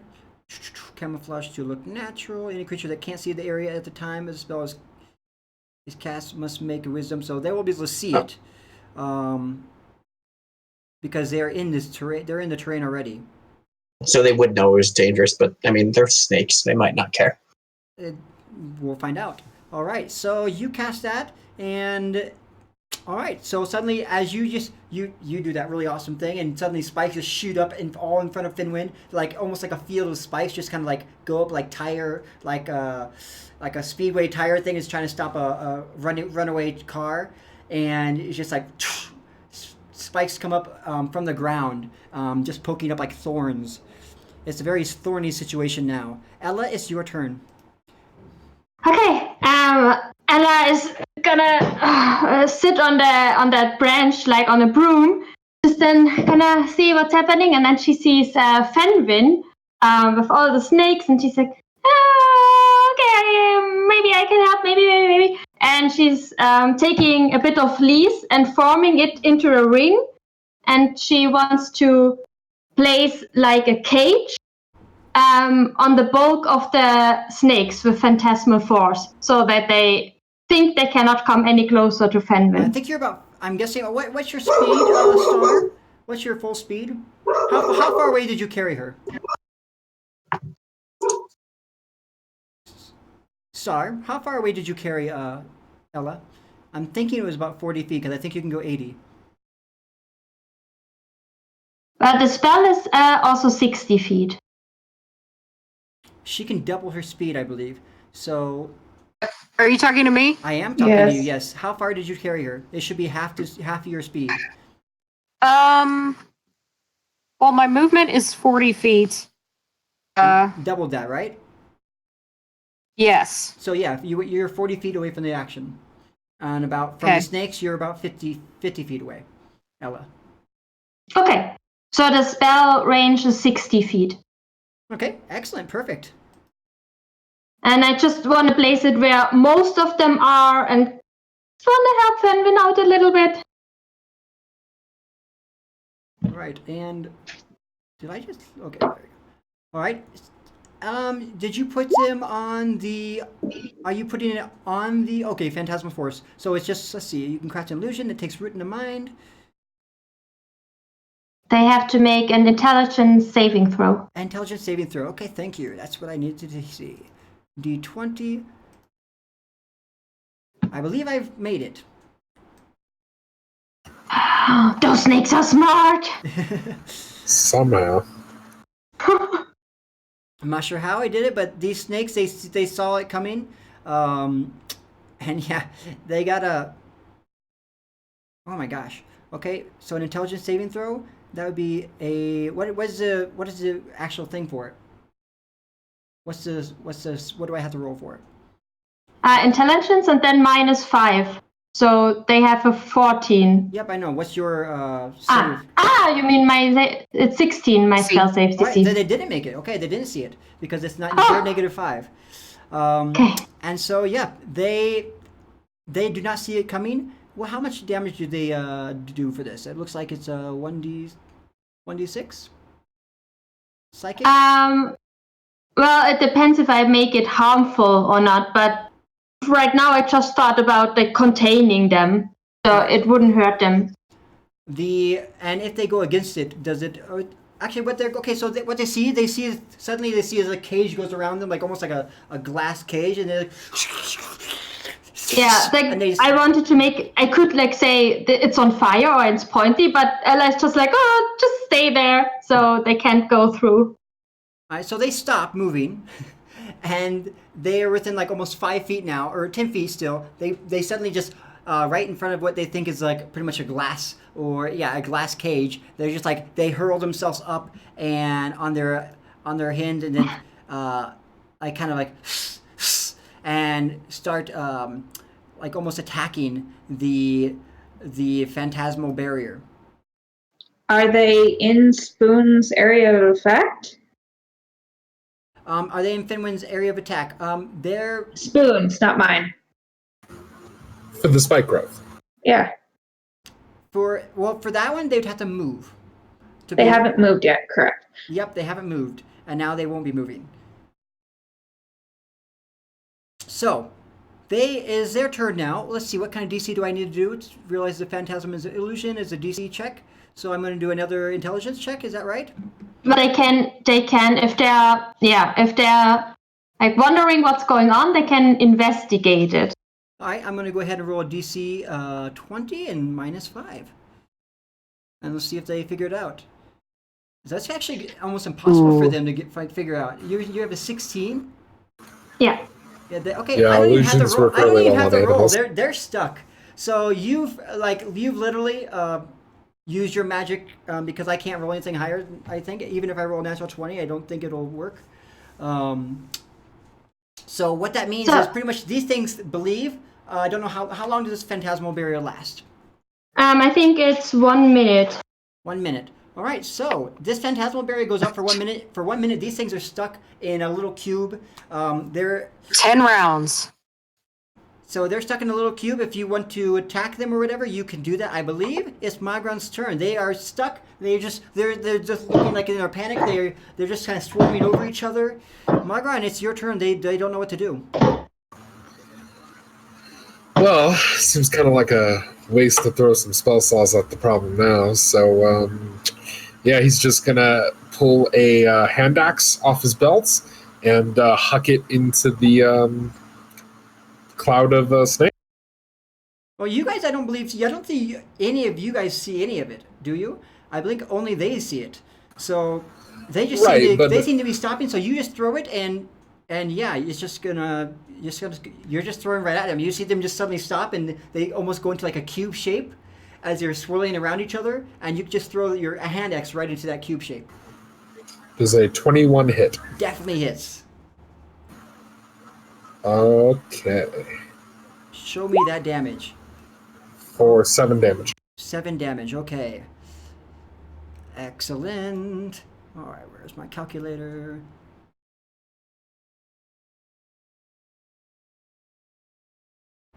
Okay, and so as you attack, it just goes, and you see you take off you see several more of them just kind of fall, and your hand axe is stuck in the swarm. All right, next up is Star. Star, what are you going? Are you going to do any movement, Magron? Is that your end of your turn? Is your turn over, Magron? Any more? Yeah, sorry. That's my turn. All right, Star, it's your turn. What are you going to do? You're 40 feet away from them, or 50 feet away from the snakes now. Okay. I'm going to go over to where the snakes are and take a couple of swings at them with my short sword. Okay. Go ahead and do your attacks.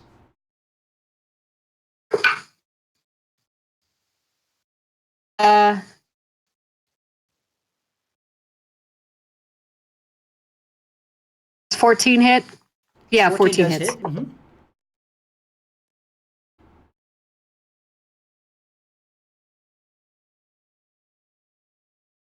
Okay, the 14 does hit. And how much is it damage?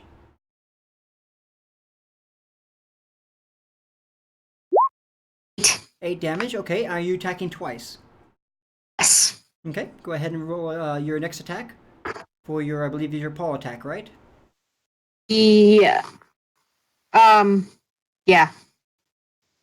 That's 3 to hit. All right, they both hit.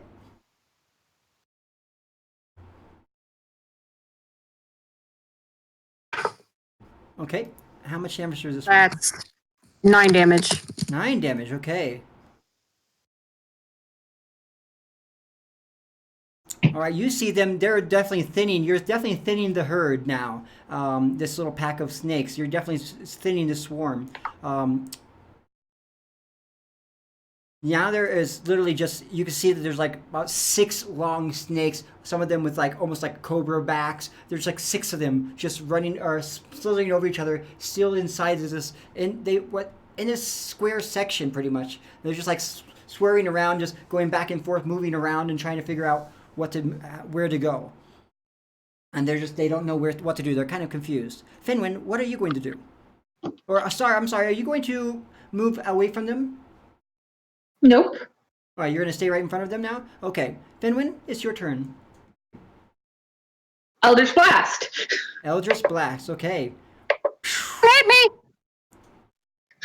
You shoot again. The first one, when you do Eldritch Blast, is it just one creature? Okay, great. It doesn't matter, it's a swarm. So you shoot it, and the first one you shoot, it just goes into, it goes, but somehow it misses. There's fewer of them now, so it's not just like throwing like a match into like a swarm of ants. It's literally, they're spread out. So one of them hits, and yes, you suddenly see, you just knock out 4 of the swarm. Just, and now there are literally just 2 poisonous snakes left. Now it's Spoon's turn. Spoon, there are just 2 snakes left.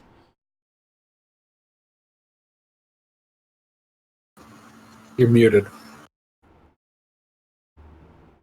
My dog was barking. I forgot I muted myself. I'm going to shoot at him with my short bow. All right. I assume a 20 hits. You hit. For 7. For 7. Well, minimum damage. Okay, so yeah, you hit for 7. There's only 2 of them left, and somehow because you wait just right at the right moment when they're like pretty much back to back, and you're able to like just pinion both of them as they're part of a swarm. You're able to pinion both of them, and just they're stuck to the ground. And how long does the spikes on the ground last? By the way, 10 minutes. 10 minutes or but it's concentration. Okay. Well, the spikes are still there. And the snakes are all torn apart, like literally just torn apart. Our initiative order is finished. All right. What would you all like to do next? I'm gonna listen. Are any of the snakes salvageable? Like for food? Huh? Oh, definitely. The ones you cut up? Yeah. You just cut their heads off. All right. Get in some snakes and they're all poisonous as well. So you're able to. Can they be milked? You would know that they're poisonous. Star. Well, But can they be milked? Is the meat itself poisonous as well, or like just they produce venom? Like I know that, but like would the meat be poisonous too? No, they would not. A snake has a poison sac, pretty much right here. You can pretty much, if you wanted to, and you have the capacity to do it, for I believe a herpetology kit, I believe. I have an herbalism kit. All right, yeah. If you have that, you can literally you have containers, and if you wanted to collect that poison, you could also do that. Okay, I'm gonna do both. Yeah, milk it. All right, so you start milking the ones that you can see. You're milking the venom out of the snakes. They're all dead, so you don't have to worry. You just like grab them by the head, make their fangs stick out, put them into the container, and start squeezing it. So you'll be able to use that, for example, on your weapons to add 1d6 of damage when you apply, for example, an arrowhead into the poison. Hey, cool. Go ahead and roll. I want you to roll. I want you to roll d20. Ooh. Sorry, I need you to roll d20. And add what? This is going to be your. Let's see here. It would be your nature check or survival. One of the two. 8. Well, nature is 8. Survival is the same. Okay. So, you roll and you're looking around. You're able to get some of them. I'm gonna say you have. I want you to roll a d8. Oh, D8. While that's happening, Mogren's So going to ask one. everyone. You have one poison use. You're able to get enough poison for one. One use. And what are you going to do, Margaret? Mogren's going to ask everyone, "Are you all right? No one got bitten?" Just Nope. fun. Thank you, Star, for giving me a lift. They were there so fast. I mean, it's impossible to see them coming up if they're so fast. I shall try to warn you better in more time. Okay, that would be really appreciated. Thank you. How much snake meat did I get? Go ahead and roll. I would say you got enough. I'm going to say you got enough for yourself. Okay. Did we get across the creek already? Well, you've gone across a couple, one or two creeks. This just happened nearby one of those where suddenly they just kind of rushing forward, and Star was trying to answer all the questions coming from Ella as she kept stopping and stopping, and then suddenly they just came out of nowhere. Right. Okay. All right, what we're going to do, I believe, we're going to go on a short break. We're going to take a short break now for anybody who needs it to go to the bathroom breaks because we've been here doing it for about an hour and a half, sitting here. So we will be right back. And just so you all know, we will be, I will at least be in the chat room in the Greyhawk chat, which I believe is now open to public. So if you'd like to talk with me or any of the cast members who decide to stay here, then after the show, I'll be here probably for about 30 minutes after the show to talk about the Tamoachan, my interpretation of it, and all that fun stuff. And about the show, of course, today's show. And I believe it's going to be a 10-minute break. All right, so we'll be right back.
And we are back. Hello and welcome. Thank you for sticking with us and sticking by us today. I hope you're enjoying the show. So, the gang here just finished being attacked or just experienced their first aggressive life form in the jungles, which was a swarm of poisonous snakes, which they handled quite briskly without even taking any damage. Which makes me a little sad. But there we go. We are there now. They've just our Tabixi. I think, did I say that right? Tabaxi, right? Tabixi. I think Tabixi. Our Tabaxi. Sounds cute. I'm used to like just the regular races usually, so I'm learning a lot from just this game. So yeah, the Tabaxi star, he took the time to get some meat, pretty much just for himself. I guess he likes snake. It's an old treat, probably for him. So, but he only got enough for himself, and enough poison to make one dart, or one dart or one arrow to be poisonous, and that's where they left off. The time now is getting to a point where it's about I would say you've been going through the jungle for around an hour or two, I'd say, and so it's getting to late afternoon. You can see it's starting to get dark. You've probably gone about, I'm guessing, about almost 5 miles. Okay, once it starts to get dark, I am going to grip my holy symbol and incant Precious Alia Ferro. And as I do, I'm going to cast light upon my Uno guai guai fighty chow. Uno guai guai fighty chow. All right. And so, Could look for a good place to bivouac for the evening. okay, so you are able to easily find a well, it's the jungle, but you know how to prepare like a kind of a small shelter using the palm fronds and things like that, using some of the wood. We also know that Spoon has been like, while he's doing that, he's been collecting different types of wood, like different types of wood that seem like some of them are good, some of them are wet, but he's just collecting all these different types so he can. He's pretty much in wood heaven right now. Okay, while they're doing that, collecting all the stuff, preparing a place to sleep, I'm just reading and stuff, and then I don't know, like 20 minutes later, I'm looking at them and I actually can make us like a magical tent. And nothing can come in it if you want that. That sounds useful. Right, okay. And I drop to the ground and I pull out some cards and I glow a little bit. And 10 minutes I build a very intricate card house. And while I put the last card on top of it, it glows and then it expands to a magical dome. Come in, friends. It's nice and cozy. Can you go ahead and put that in the chat so I can see which one you're using? Sure. And I put the cards back in my bag. All right, so you cast Tiny Hut. Oh, excellent. All right, so 10-foot radius around above you. All right, double flow of force. All right, excellent. So, it looks like it lasts, I believe, 8 hours? So you are able, if you'd like to, you could do a long rest now. If one of you wants to go try to collect some food, or you can use your rations, you can do that. Of course, as you cast this, and Star was getting busy just like right away, knew she's a born camper, or he's the born camper. He just goes there and is setting up all the stuff, getting the palms, breaking it, and just as he's about ready to get one of the shelters finished, he looks up and just sees this magical hut appear, right in front of him. I pop my head out. Okay, we are ready now. It looks really good what you've done. Like, and then I go back in. Once we go inside, I'm going to pull out a glass eye, put it up to my eye, and grip my holy symbol in my other hand, and I'm going to count Sio, Didici, Pecto, And as I do, I'm going to create a invisible floating orb. I'm going to cast Clairvoyance. And I'm going to use that to basically look around and make a big sweep of the area to make sure there's no of those Brotherhood, Scarlet Brotherhood, whatever, jack-offs waiting for us. Or searching for us, possibly. Okay, so clairvoyance would do that for you, or? Yeah, I'll put it in the thing. Okay. Star is gonna pull off one of the leaves that off one of the just green fern-looking plants, and then just take it over to sorry, what was her name? Tiny hut? It over to the tiny hut, and I'll take it to Ella. I think Ella was the one asking about plants, and I'm going to show it to her. And I'm gonna say, I don't know what to call this in your language, but I think what you might call it is elephant ear. Elephant ear. That is so interesting. It's like a big leaf, so it looks like an elephant ear. Huh. So actually, I was mistaken about clairvoyance. I got it confused with arcane eye. What I'm instead going to do is I'm going to cast it a mile behind us and see if anyone's tracking us, because it has to stay in a stat. Okay. My bad. I get those two spells confused. No problem. I was just really, really confused when you pulled out an eye. I was like, holy crap, is that Vecna's eye? Like, are you one of the Vecna people? No. Like, when I saw that, when you said that, I was like, what? I was like, what? An eye? That's really Vecna-like. Holy crap. It's not gonna be. No, it's just the focus for clairvoyance. All right. So yeah, you put it about behind you, pretty much maybe right in front of the beach, perhaps. I'm guessing. Is that where you're gonna put it? I'm sorry, what? Can you Are repeat you that? putting it like where the snakes were? Or are you gonna put it a few miles behind you? Just- You made it about 10 miles. Yeah, well, I can only cast it up to a mile around me, so I'm going to pick a mile behind us on the trail and see if I see any extra tracks that weren't there before. Remembering details like that is usually an intelligence check, so I can roll intelligence to see if I remember, like how I remember the scene and see if it's been disturbed since then, if you want me to do that. No, you don't need to. You are able to. You look back and you see that.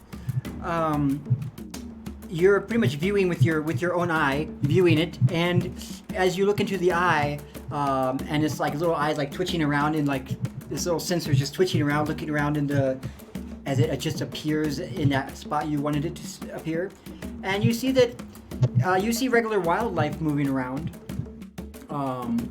It seems to have come up behind you where you were, and of course things are feasting on the snakes, on their carcasses. But it seems like it's a regular nature scene, jungle scene. You don't see here or see, or I guess you can only see. You don't see anything following you from what you can tell. Then I will say to the others, I believe we are not being followed for now. We should take rest here. Okay. I would like to set some traps for prey and whatnot. Okay. Do you have Do you want to roll? any rolls for that? 'Cause I'm not aware about setting traps.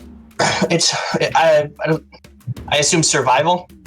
I'm guessing it would be survival. Do you have any kind of special trap kit or anything like that? I believe there's an actual. No, it would just be probably natural stuff. All right, what would you like? What kind of trap are you thinking about? Making? Well, there's I can't remember what they're called. They're the ones that have the loop, and so if something goes through it, it pulls it, and they strangle themselves, or All right, and Snares. okay. Snare. or the one that has rocks essentially with the sticks. So if they knock it over, it falls down and crushes them. Okay. All right, yeah, that Well, should it's like a rock trap thing. Just so stuff like that, stuff that I could find out in the make from the wilderness. Yeah, go ahead and roll a survival check. I actually believe that's called a future sign of sociopathy. That's Is the probably technical term. Oh, I did great. All right, and so as you go out there, you are super confident. You've got all the wood that you wanted. you think you know exactly what you're doing. You're going to like set these traps and maybe even have them marked with like totems, whatever, like totems in the wood of the markings as kind of warnings to the people as things. But as you get it, it seems like you've carved these wood pieces a little bit too delicately. And as you're trying to set them up, they're starting to break in half, and all your work you were working on is starting to just kind of like, the wood is too tender to set up for a trap, and you leave frustrated. Okay, I'll go back and just start carving arrows. Stupid wetness. Before we go to sleep or for the long rest, I'm going to pull out the board again, and I'm going to say, Ella, again. What? Oh, Again. yeah. Now, you wanted a d20 this time, and I will note Magram is proficient in dragon chess, if I get to add my proficiency bonus to that check. All right. I'm guessing, how long is this game going to take? Because this game it can take quite a while. So About an hour. about an hour. All right. So it's already getting evening time. Is anybody going to choose? Is anybody going to go hunting during this time? No, but do we have a fire going? Not that I'm aware of. Nobody's mentioned one. I mean, it's warm inside, but if we're cooking, no, we don't have one. Okay. I also don't know if the smoke escapes from a tiny hut or if it just like suffocates. I'm I not feel sure. like it does. I feel like it does go in and out. Like, because obviously we need to breathe, so oxygen can get in. Yeah, but I think it has its own atmosphere. It does have its own atmosphere. Yes. It's really weird. Yeah. It has its own But atmosphere. it's probably fine. I mean, it's magic.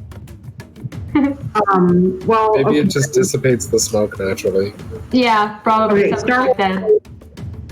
Inside the dome and make a small fire and try to make snake jerky. All right, yeah, go ahead. You can. I'm gonna go ahead and let you do that. You don't have to roll anything for that. I don't think. That'll be something that's natural for you, just preparing supper. Are you gonna prepare for anybody else, or is it just for you? I'll just prepare it just to have it. Okay. Just so And I want it. for you two, why don't you each roll 3 d100s? But I'm proficient. And she's intelligent, so who's rolling? Ella and Magran are having a chess game. Oh, right. All right. And so this time, as you are playing, you guys are. It's obvious Magran is competitive. He's ready. He gets down all serious. And if you'd like to, you can role play this out. Pretty much each roll is one game. So if you'd like to role play how that went, you can do that instead of me doing it for you. Okay. Well, I rolled higher this time, so when Magron wins, he's gonna try not to like look too pleased with himself. In that he's just gonna look completely stoic, but it's kind of obvious because he puts on an affection of completely non-emotional as he just stares forward. I never lost in a game like this. Wait, There is a first time for everything, it seems. I think it's the humidity. I think I'm getting stupid here. Oh god. Oh, I'm getting stupid. Magran did win on a technicality, though. He won by points rather than actual defeating. Hey, win's still a win. don't worry, Ella, you can still beat me. Oh. Thank you. So Perhaps we'll play again when it's cool. Yes. an hour passes. What is Finwin doing during this time? Finwin has been sitting in the hut, and she's actually pulled out the map and just like, okay. And she's just sitting there going over things and is kind of listening, but isn't paying attention to anyone else. Okay, well, while you were on the boat, you had a chance to do this as well. You had a lot of time to be able to do this, and you're just reading over the notes because she had quite a few of notes in Yes. the pack. And of course, you've somehow been able to keep it safe from the the from the mold and from the weather, from the humidity. And as you're reading and tracking the notes, are you trying to figure out how long it's going to take to get to this place, or are you trying to read more about what you might find? I'm reading it all over. Either of those are useful things. What your mother wrote down in her notes is that she trekked for about a few days. Really, it took several days because they weren't sure. They had a local that was guiding them, and the local took them to what seemed almost like it was a large city. It seemed almost like a large city, and it was a surprise to her because she was expecting a smaller city. But the city was overgrown, and it had what seemed to be mossy or spongy-like ground. She wrote down that it was obviously that there were riverbeds, or that the city used to be what you would consider Tenochtitlan in Mexico. If you ever seen Tenochtitlan, the old Tenochtitlan, where it's floating on basically a big old pond. It was pretty much, it was like Venice a long time ago, and that's what your mother said.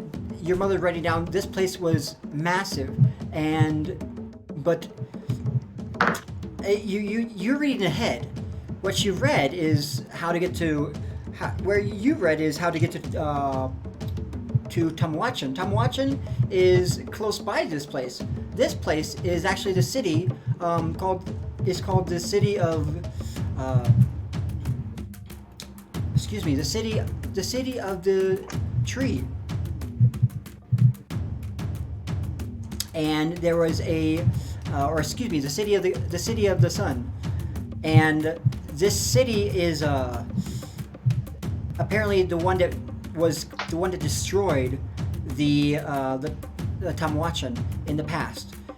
And you keep reading that you find out that there is quite an interesting thing, because you see that she keeps writing about.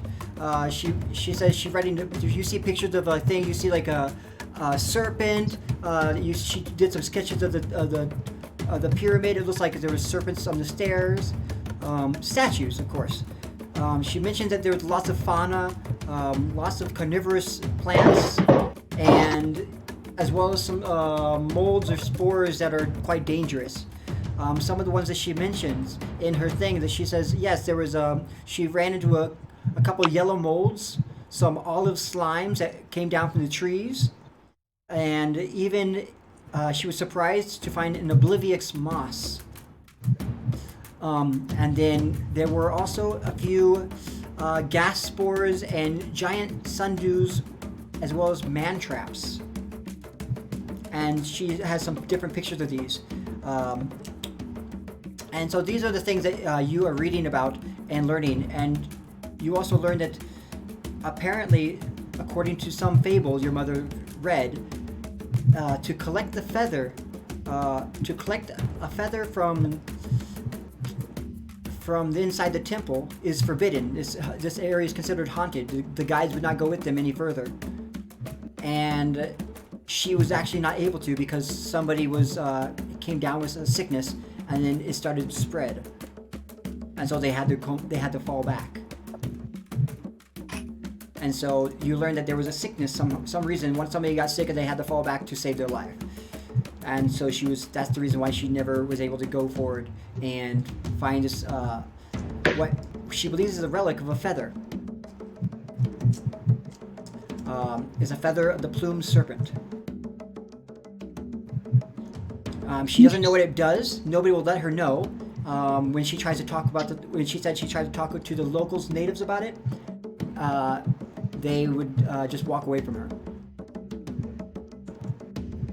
And that's pretty much what you're able to read during this time. Who's going to be able to do the first watch? Or are you going to do watches? I'll pull first watch. Okay, so you and unless Star? someone else really wants.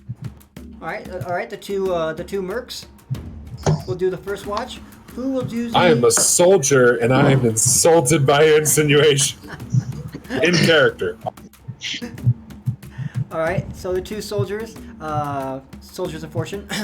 um, Boom!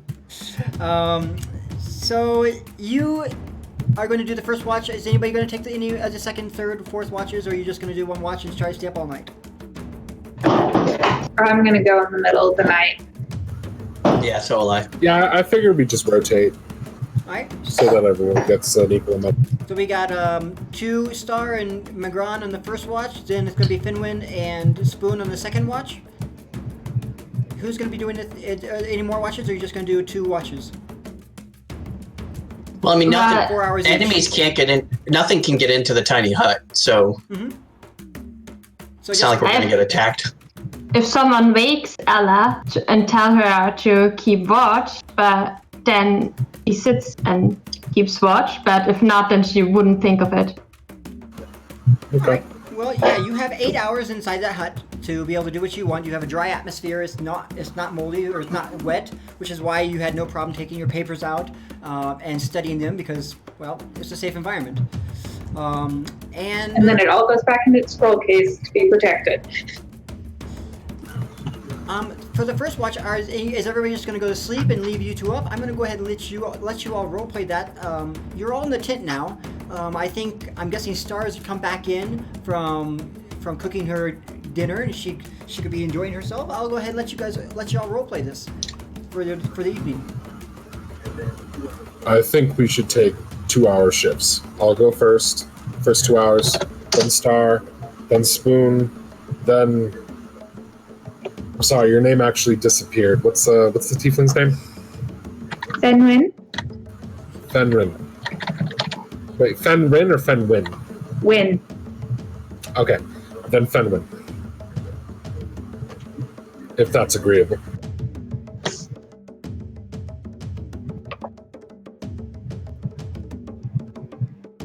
Okay.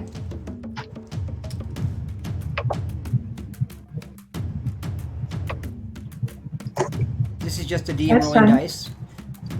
And Star, you come in. You see Finwin and Magron talking, and I'm guessing Ella is doing her own thing now because now that she's won her game of Dragon Chess.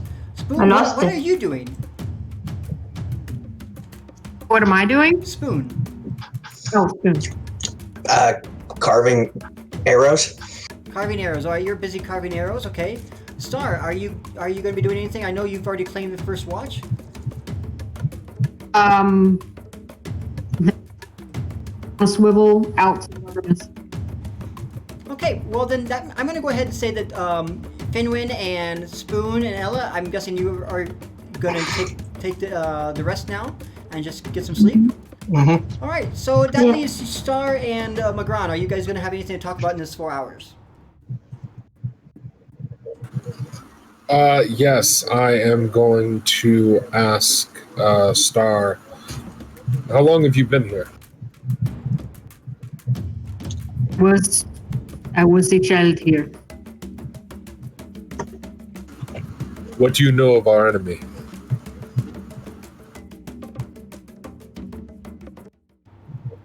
I looks at you confused, like he's not sure what you mean. The humans in the red chainmail. The Brotherhood.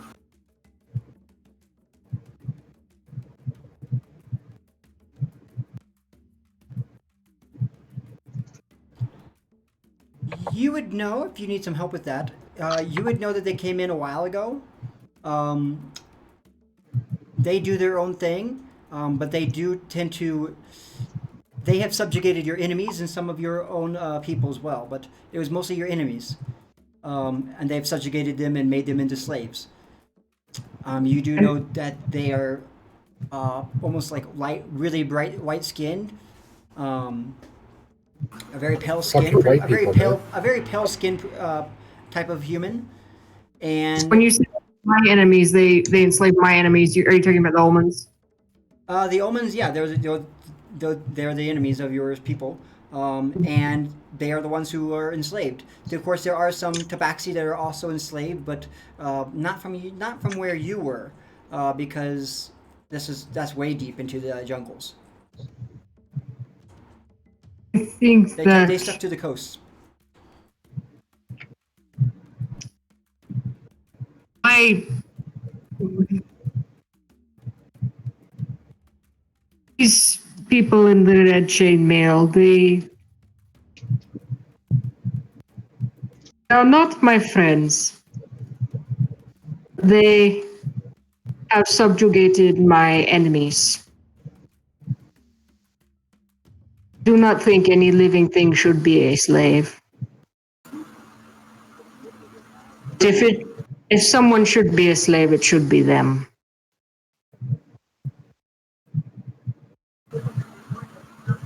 Well, I suppose turnabout is fair play, but that's not what I mean. I more mean, do you know of their positions? Who their leaders are? How many of them march together? Troop sizes? Do not. Do you know of anyone who would in these lines? I make a history check.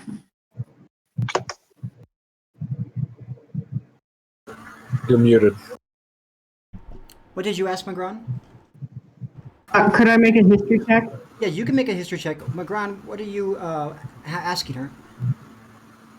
I am asking Star if For he him. knows of anyone who would know their like how many soldiers they have, who their leaders are, how many of them like march on an average patrol, what lands Talk about the Scarlet specifically they Brotherhood, control. yes?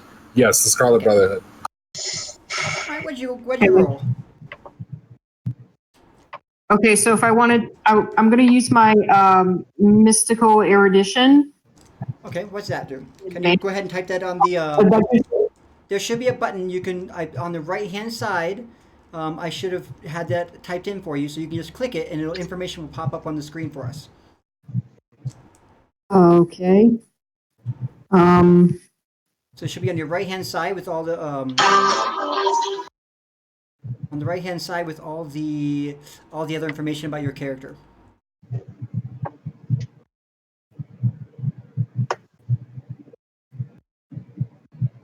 Let me see if I can help you with that. Okay. Sorry, I'm really new at this roll 20. No problem. You said you're doing it. What are you doing exactly? What's it called again? Mystical erudition, which I use a key point, and it gives me advantage on history checks, Okay. among other things.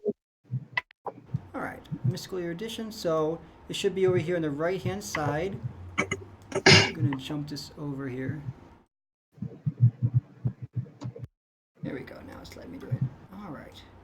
So you go over. It's gonna be under here. You have extra attack, stunning strike, martial arts, mystical erudition. So you're gonna click it. It's just underneath your cat's claws. I'm gonna click it for you. And you click the little speech bubble, and then Okay. it pops up. So you're gonna get one key. You're gonna use one key for advantage on Arcana, history, and religion checks. Yeah. So to roll with advantage, That means you roll twice.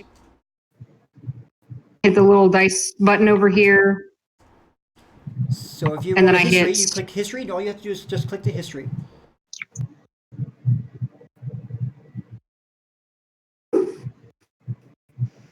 What was that? So you just click history right underneath the. It's right underneath deception. It's about 1, 2, 3, 4, 5, 6 down. Yeah, on the skill list. Yep, next to your abilities. Okay. Excellent. All right. So luckily you rolled with advantage because you got a 16 instead of a 6 or instead of a 1. And as you are thinking back, you know that they've been growing. You don't know about their. You know that they go sometimes into like little squadrons to check out the perimeters, or the pretty much to do like little forays into the jungles to make sure that there's a secure border and secure perimeter. But mostly they have fortresses. It's mostly forts that are in strategic positions around the peninsula, around the coast. Whereas there's nothing. They are not on the inland. They're not in the jungle.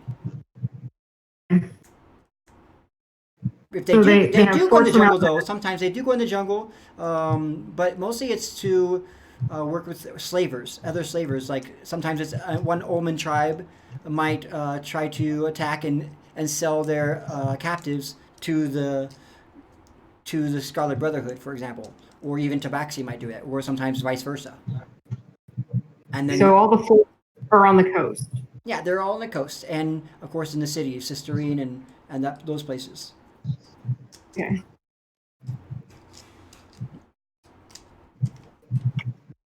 What I do know is that they do not fortify themselves in the jungle. They finds and send patrols into the jungle to work with slavers, slaves. They do not like to be. Therefore, I think we have advantage by staying the cover of the jungle.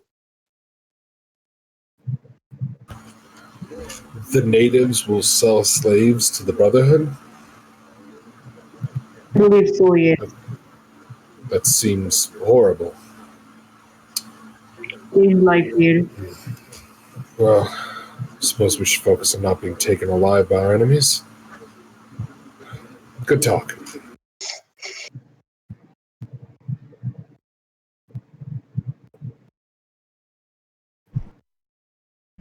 Okay, and so the 4 hours goes pretty quickly. I mean, after that, you guys do your own thing. You kind of separate your and do your own thing by yourselves, and then it comes to you. Go ahead, wake up Finwin and Spoon. I think Ella was going to get some, I guess, get extra rest while she's recuperating her spells. I don't know. Maybe she's studying her spell book to prepare the next spells that she wants to use. I would like to go over my notes as well at some point. All right, if But you'd I like to don't do that, think you do that yet. She I don't needs think you're extra gonna do rest that because the during. heat is making her dumber, apparently. Well, if you'd like to wake up Ella, you can do that as well. But yes. Yeah, Spoon- maybe like 2 hours, like when the sun is going up, then I maybe wake up and gonna read a little bit. All right, well, Spoon and Finwin, do you have anything you would like to talk about during this time?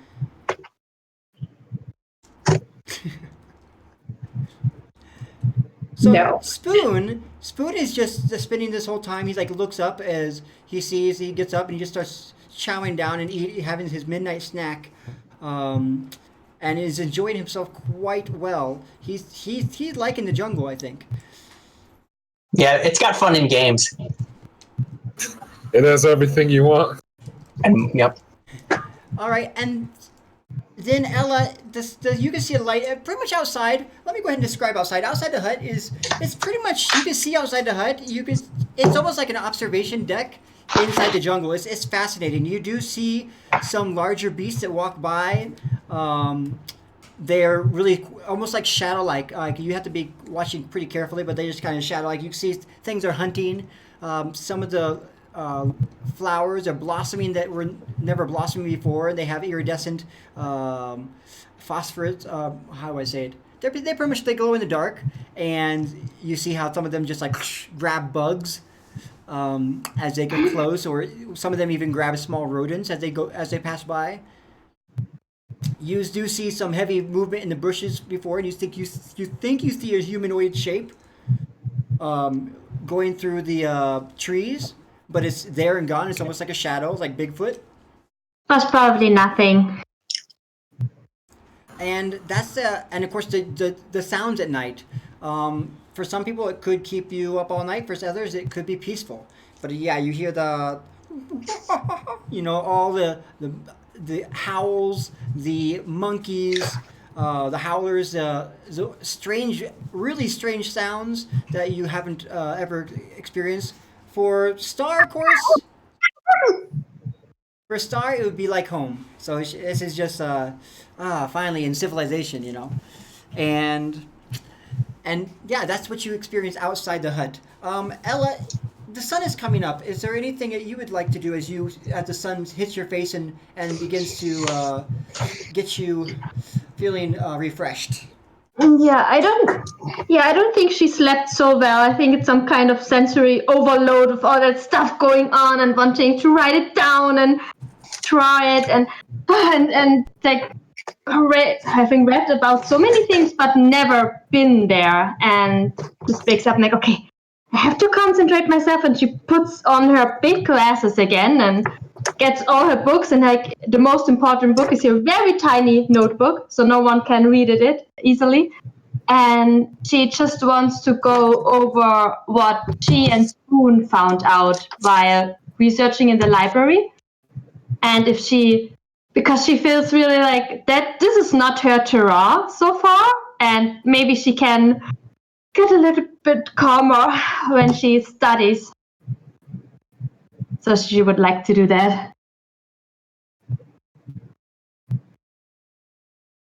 Like anything that she would know about history, about the history of that culture, or uh, any hints of if they have been at some sort of magical Can you roll a technology. history check for me?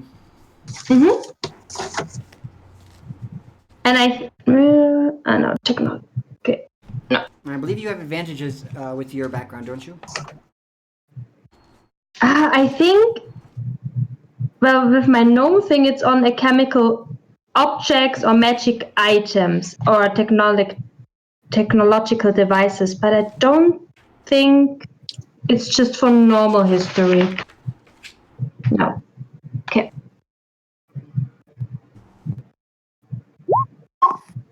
Oh, wow. Okay.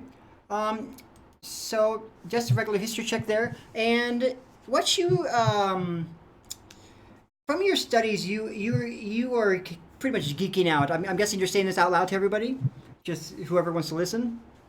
I mean, if they are not still asleep, it depends. Like, I'm not sharing every information because I don't know them well, and I don't want anyone to Finwin, steal my and ideas. it would be Finwin and Spoon that are still awake. Oh yeah, then I know them already.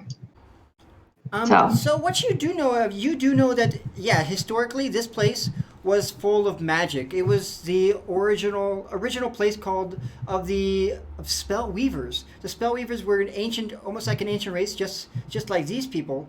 And there were huge wars that were happening here in the jungles, where they used magical devices of destruction, of healing, that are far powerful than what is known today. Um, so that's why there's such a huge interest, because the spellweavers are almost like the creators of. They were the original spellweavers. They were the original. They were like the original magicians, the original wizards. They were creating magic. They were creating the new spells. They were experimenting, blowing themselves up, and doing all crazy types of things. But then, of course, they realized they could weaponize it, and it became.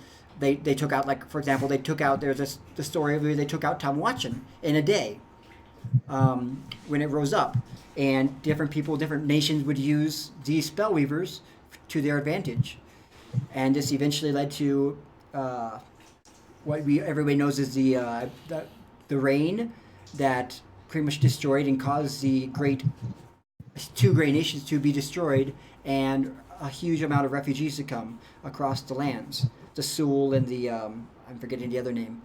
Um, I'm forgetting the other name. I'm sure the chat knows. They're gonna be like correct me. Oh, it's this one. It's this one. But yeah, and so you see that there's a long history.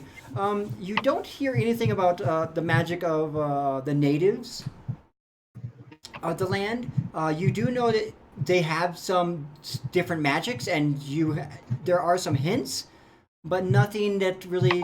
I mean, you heard about, of course, fables, mostly fables, like legends or fables. Of course, you've heard about the plumed serpent or something like that. You've heard about how there is the grain god, and uh, you've heard that there's pretty much this place is a place that is deadly, and that there could be there is fabled, especially in the temple of Tamoachan, or the shrine of Tamoachan, there's possibly an elixir of life. As they said, somehow there was a vampire god. So there's speculations that there's some kind of elixir of life or a fountain of youth of something like this, of this sort, because they're trying to figure out how he became that god. And the only way you'd find out, of course, is going to his temple. Is Ella saying all this aloud?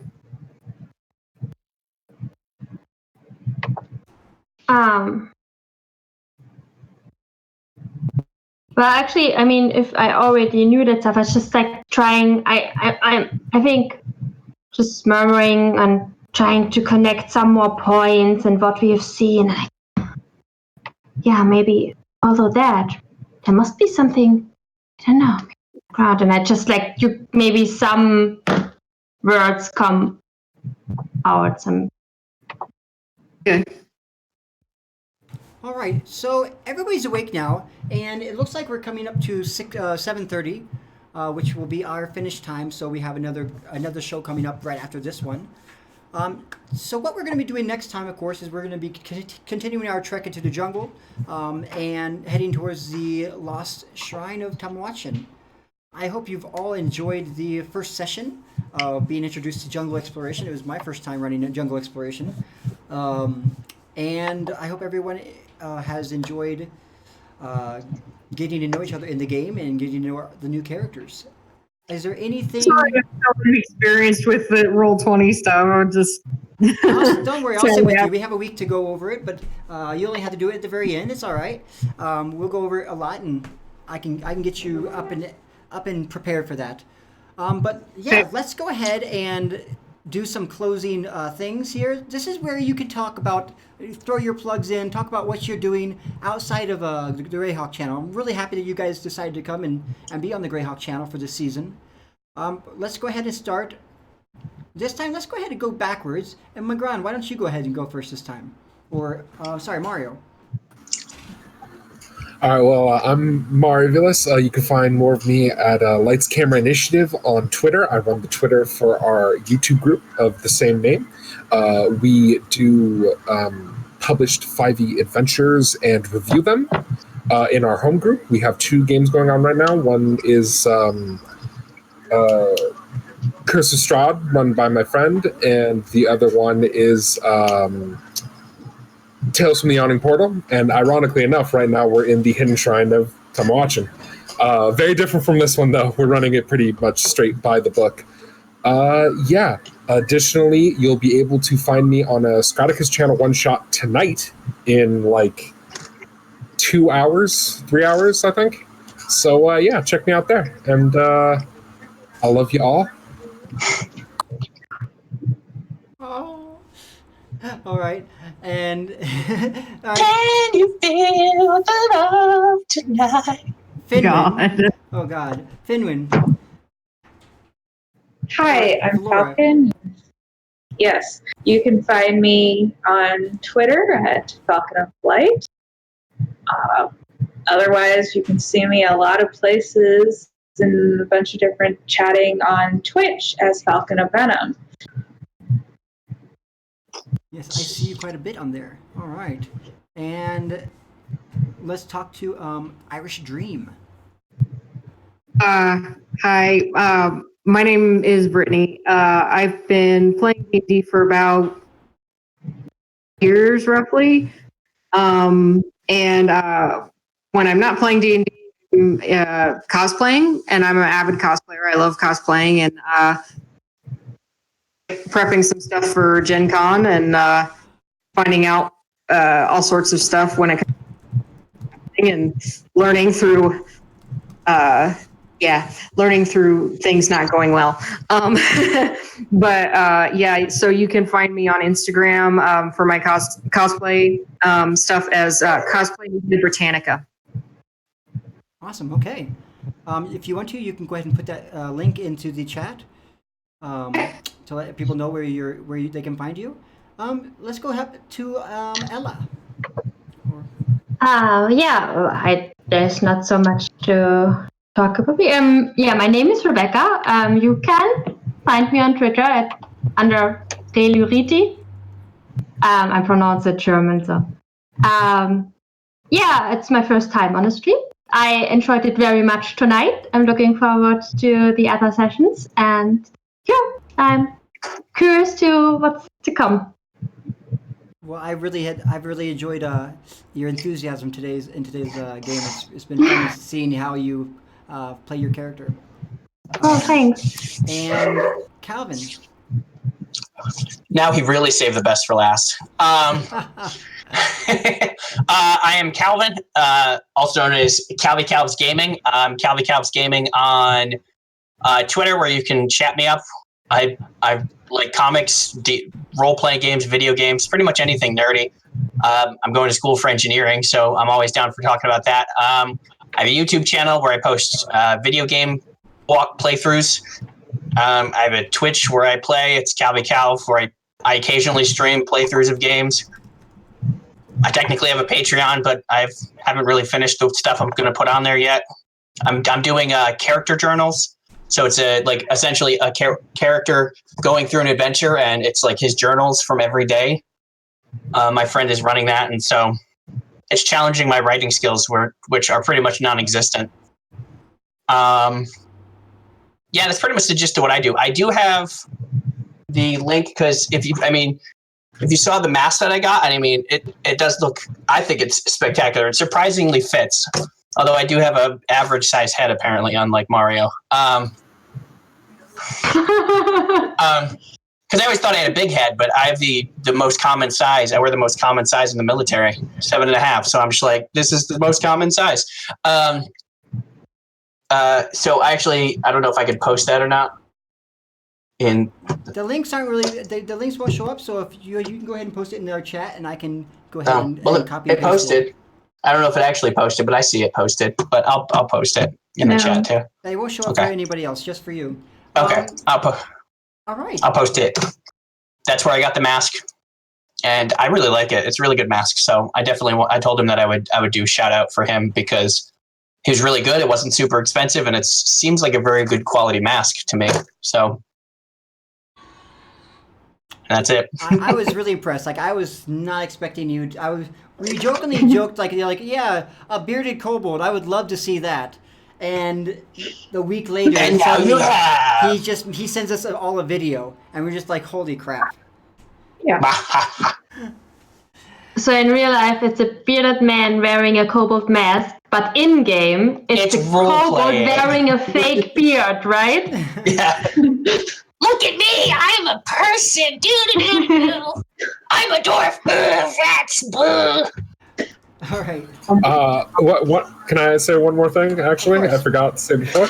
So I wrote physical notes of the session, and you can't really see it, but I have noted down where Ella beat Magron and where Magron beat Ella in chess. So it's very important. It got its own section of the notes. We are 1-1. This is very serious. All right. Excellent. All right. So I'm going to go ahead and close up the game. My name is Josh. I'm known as Winged Horizon on Twitch, Twitter, Winged Horizon Gaming, and Facebook. You can find me pretty much everywhere, on YouTube as well.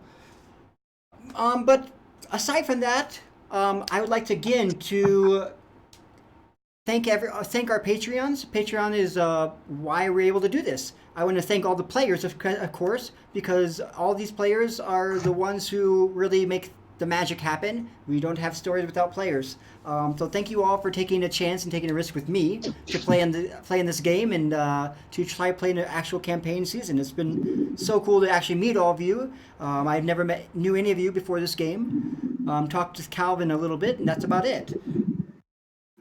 Besides that, there should be a game coming up tonight. I don't know exactly what time it is, but it's going to be coming up 8. Shortly right after this, I believe. Yeah, it's at 8, I think. At 8 o'clock? Okay, so yeah, we're gonna need to jump off pretty soon here, and you can find us all on Discord. So if you become a patron, you'll be able to get access to a lot of discounts as well as to the Discord. But the Discord is open to the public, but there are some sections just for the patrons. And let's see. Go ahead and click the Discord link down below. and you will be able to join our chat as we go there now. So everybody, it's been great. I hope you had fun. I will see you in 1 week. Good night. Bye. Dun, dun, dun, dun, dun.